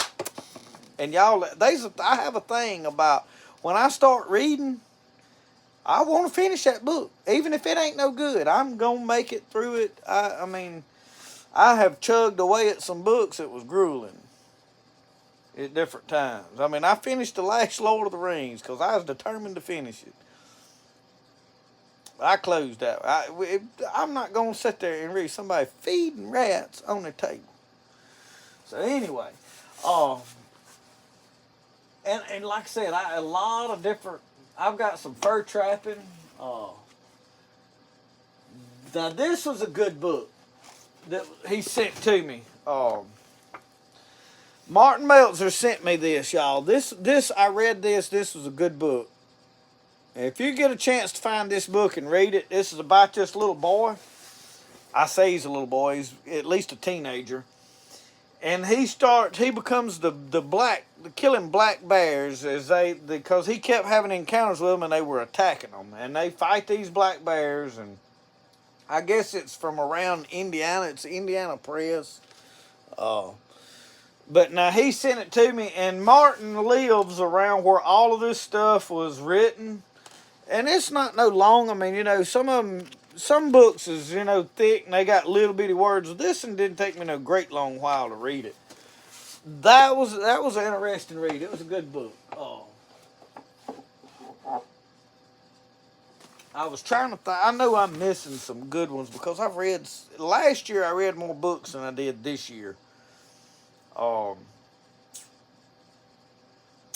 read a lot of the Bible last year as well. I didn't read as much of it. I made it about halfway through this year. But now my problem with reading the Bible through ain't that, hey, you don't read the Bible. It's hard for me to sit down and just start at the front and read it through. I'm wanting to read about this, and then I get this on mine. I want to go read Revelations, and then I want to reread Matthew. I love to read the Gospels, all four of them, because I read over and over about Jesus, what he taught. And I don't necessarily think that them red letter words is precisely exactly what Jesus said. You know what I mean? I want to think if them red letter words in your Bible was precisely what Jesus said, they would all be precisely exactly the same in all four Gospels. Have y'all thought about this now? Think about this. For those of you that like to take one scripture out of the New Testament somewhere and try to build a whole doctrine on it, if it was completely doctrine worthy, one scripture, for what it said by word for word, wouldn't it be the same in all four Gospels? Just think about that a little bit. Oh, I got a fur trapping book there, and yes, I seen somebody ask about um, King Arthur and all of that. I have read most all of King Arthur, the Knights of the Round Table at Camelot, a lot of that stuff. I like a lot of that, and I was going to say, I thought there was some more. Heartland, good evening.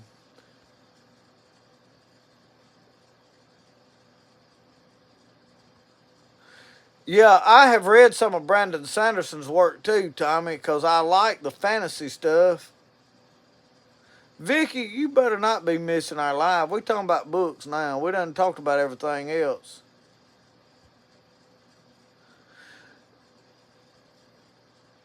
Cooper, yeah, Cooper is Jeff. Good, glad you enjoyed it. You probably already gone by now. Um, James Fillmore Cooper is good. He is tough to read. Um, some of Zane Grey's stuff was a little hard to get stay with, but now Spirit of the Border was a good one. But now that's writers for you. Some of them they have better works than others. Um, I read Cervantes. What's oh man, classic. Why can't I think?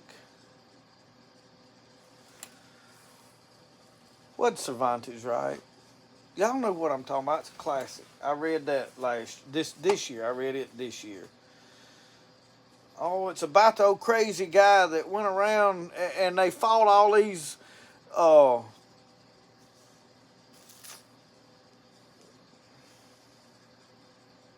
Somebody tell me what the name of that fellow was. I know it's gonna come up. So you know exactly what I'm talking about.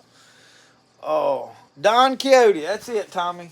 I knew you knew what I was talking about. That was the funniest thing. You got to pick a good translation now that you can understand. So I started reading one translation. It just didn't make. It just wasn't good. Oh, and then I found another one. I can't remember what translation it was. So be careful. Some of that, like Les Miserable, Les Miserables, I think they call it. Yeah, jousting with windmills. Man, he put that his poor heifer that followed him around through some tough things, y'all. That if you ain't never read Don Quixote by Cervantes, read Don Quixote. Don Quixote is a good read. It's long. Some of it is tough to read, and it's like I like Shakespeare, so it's in old English style, wording, but it was good. And I'm gonna go back to another one that I read this year that was good, and that was The Alchemist. The guy has got some other books, but The Alchemist was a good book. I'm trying to think. Usually when I get through reading a book, they go down to the shed. I've got a big library of books in the shed. I've got books here. I've got a few plant books up there that I just. What is up here that I haven't read?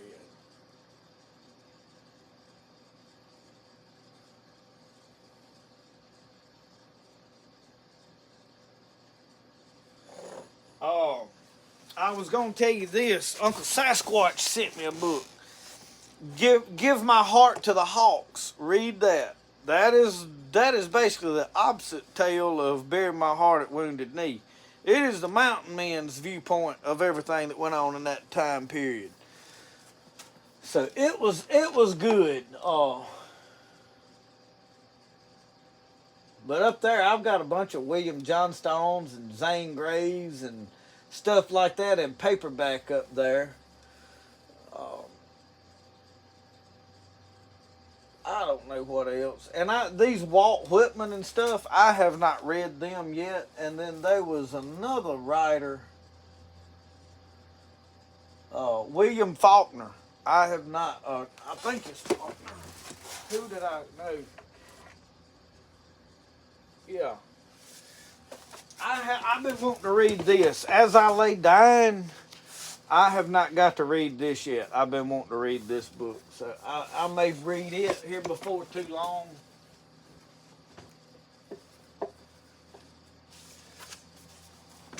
And I wanted to read this. But you see how big this book is? That is intimidating to even start. And I started it 3 times. And for whatever reason, I just could not wrap my head and get into it. And I was like, if I'm going to just force my way through a book to stick and not enjoy it, I stopped. I was like, I'm going to put it off. I'm going to read this at some point. So for those of you that don't know, this is Fyodor Dostoevsky. I guess is how you say it. Dostoevsky. I think he's Russian. This is the Brothers Karamazov. Supposed to be like a good read, but I just have not. Has any of y'all read this? I know we probably. I noticed the views is going down drastically because a lot of y'all don't give a rip about books. But it was time for some of y'all to go to bed anyway. I know it was time for me to go to bed. But now I read, like I said, I read a wide variety of things, and I had rather read than I had watch a movie. And I was going to tell y'all about a movie before we quit.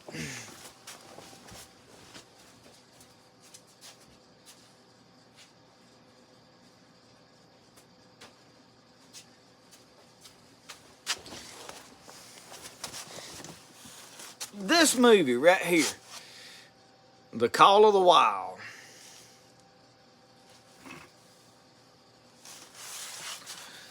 Follow the River. You talking about that one? James Alexander Thumb.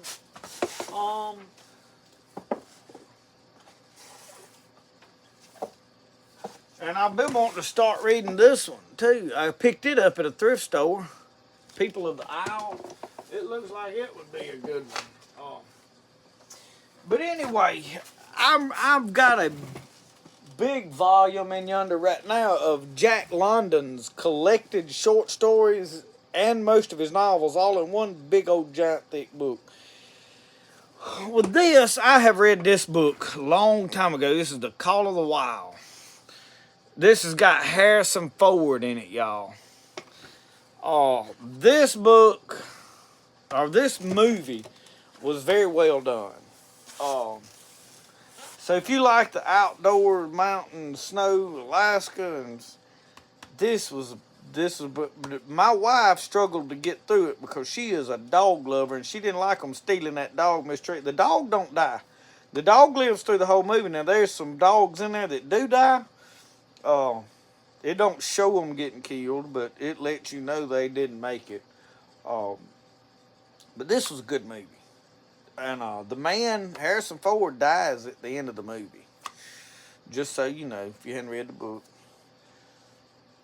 But it is very well worth a watch. This is a good watch. And I don't know where I even found this. I want to think I picked it up in the sale bin at Walmart or somewhere.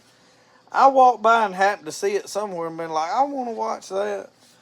Because there's very few movies that I really just like.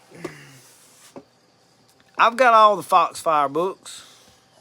Well, I've got 1 through 9 anyway.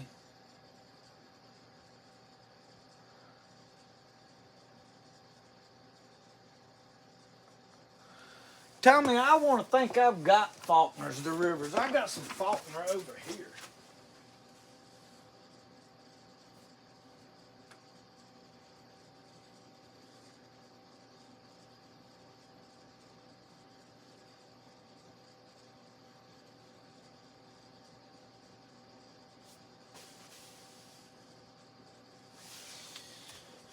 Well, I don't know where it's at.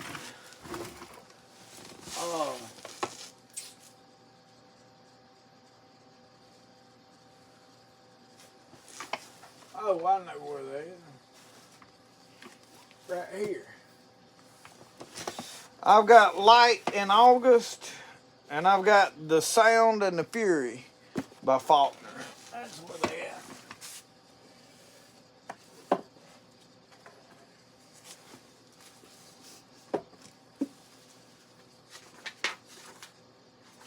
That's Treasure Island. I have got a bunch of Charles Dickens too. I like Charles Dickens. Oh, I keep.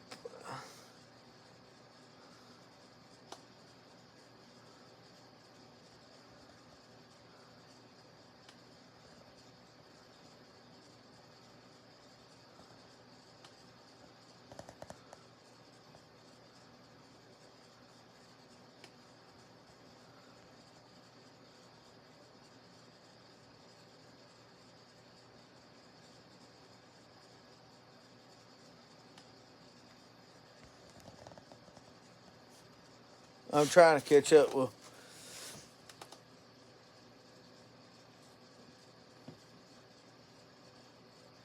The Rivers.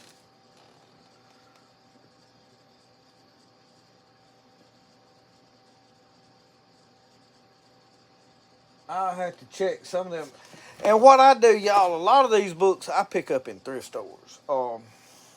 That's why I have this, that, and the other in books.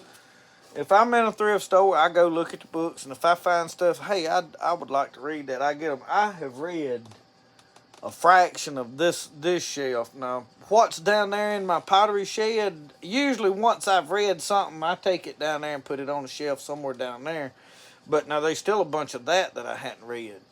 And I read a bunch of I got to reading some maritime stuff, which is the ships and, all that.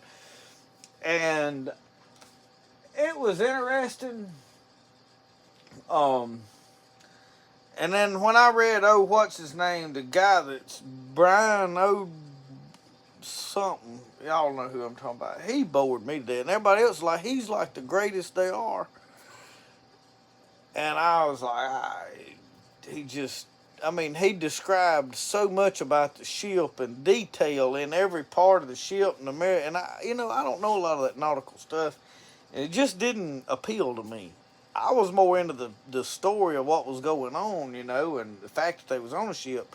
When he started describing everything, he just kind of lost me. He got so much detail. And I think that a lot of writers are really passionate about a topic, and they're so passionate about it, they put entirely too much detail in it to where, you lose the people that don't, are not as passionate about it as you are. So, that's like, if you like bugs and you describe every detail about every little bug there, I'm like, it's a bug, okay? What'd it do? That's kind of a way, So anyway, I have a bunch of different stuff, and then I have a lot of information books. So, I got a lot of Rodale's. This is Back to Eden. This is the guy that he started gardening and tells you about all of that stuff. I don't know what all is even in here. Treating diseases with herbs. And I don't know that this is the gardening. This is natural health, herbs for healthful living section, treating diseases with herbs, your body and its needs, your foods. It's got a lot of good information in it. So I haven't dug into this. I ain't been long got this, and it's Back to Eden. I really don't even know exactly what all is in it. I've got several more plant books that I have picked up, but I don't really need no more plant books. So anyway, I have bored y'all long enough, y'all. I am fixing to get off of here. I know y'all need to go to bed, and if I don't quit, y'all sit here and listen to me yap all night long. I done talked till I'm sore throat and my coffee's cold. New subscriber.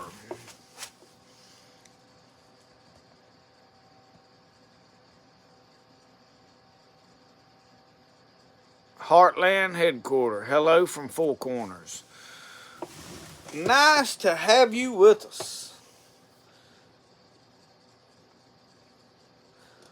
Well, anyway, y'all, I have enjoyed sitting here talking to you. Hopefully next week I can have the iPad back up and running. I don't know what's up with that thing. I'm sure it's wanting money. That's what's wrong with most everything when it quits, ain't it? But thank y'all for joining us and hanging out for a while. I've got to edit this video, so y'all will have another video tomorrow to watch. And then I'll film just in time tomorrow, have it ready for Saturday or for Sunday. And then I'm going to go ahead and tell y'all, if it rains all next week, there'll probably be a lag in videos because they ain't a lot that I'm going to film inside. Now, I may get in a knife shop and film piddling around. I got a few odd and end projects I'm going to do, but if it rains every day for a week, they probably ain't going to be a week's worth of videos. I don't want to just throw videos out there about nothing, but now, we'll see. We'll see how it plays out. But thank y'all for hanging out with me tonight. I have enjoyed it. I like doing these lives, sitting here talking and chit-chatting. So, y'all have a good one. Remember, the best way to do things is the way you like to do it. We'll see y'all. Y'all have a good night.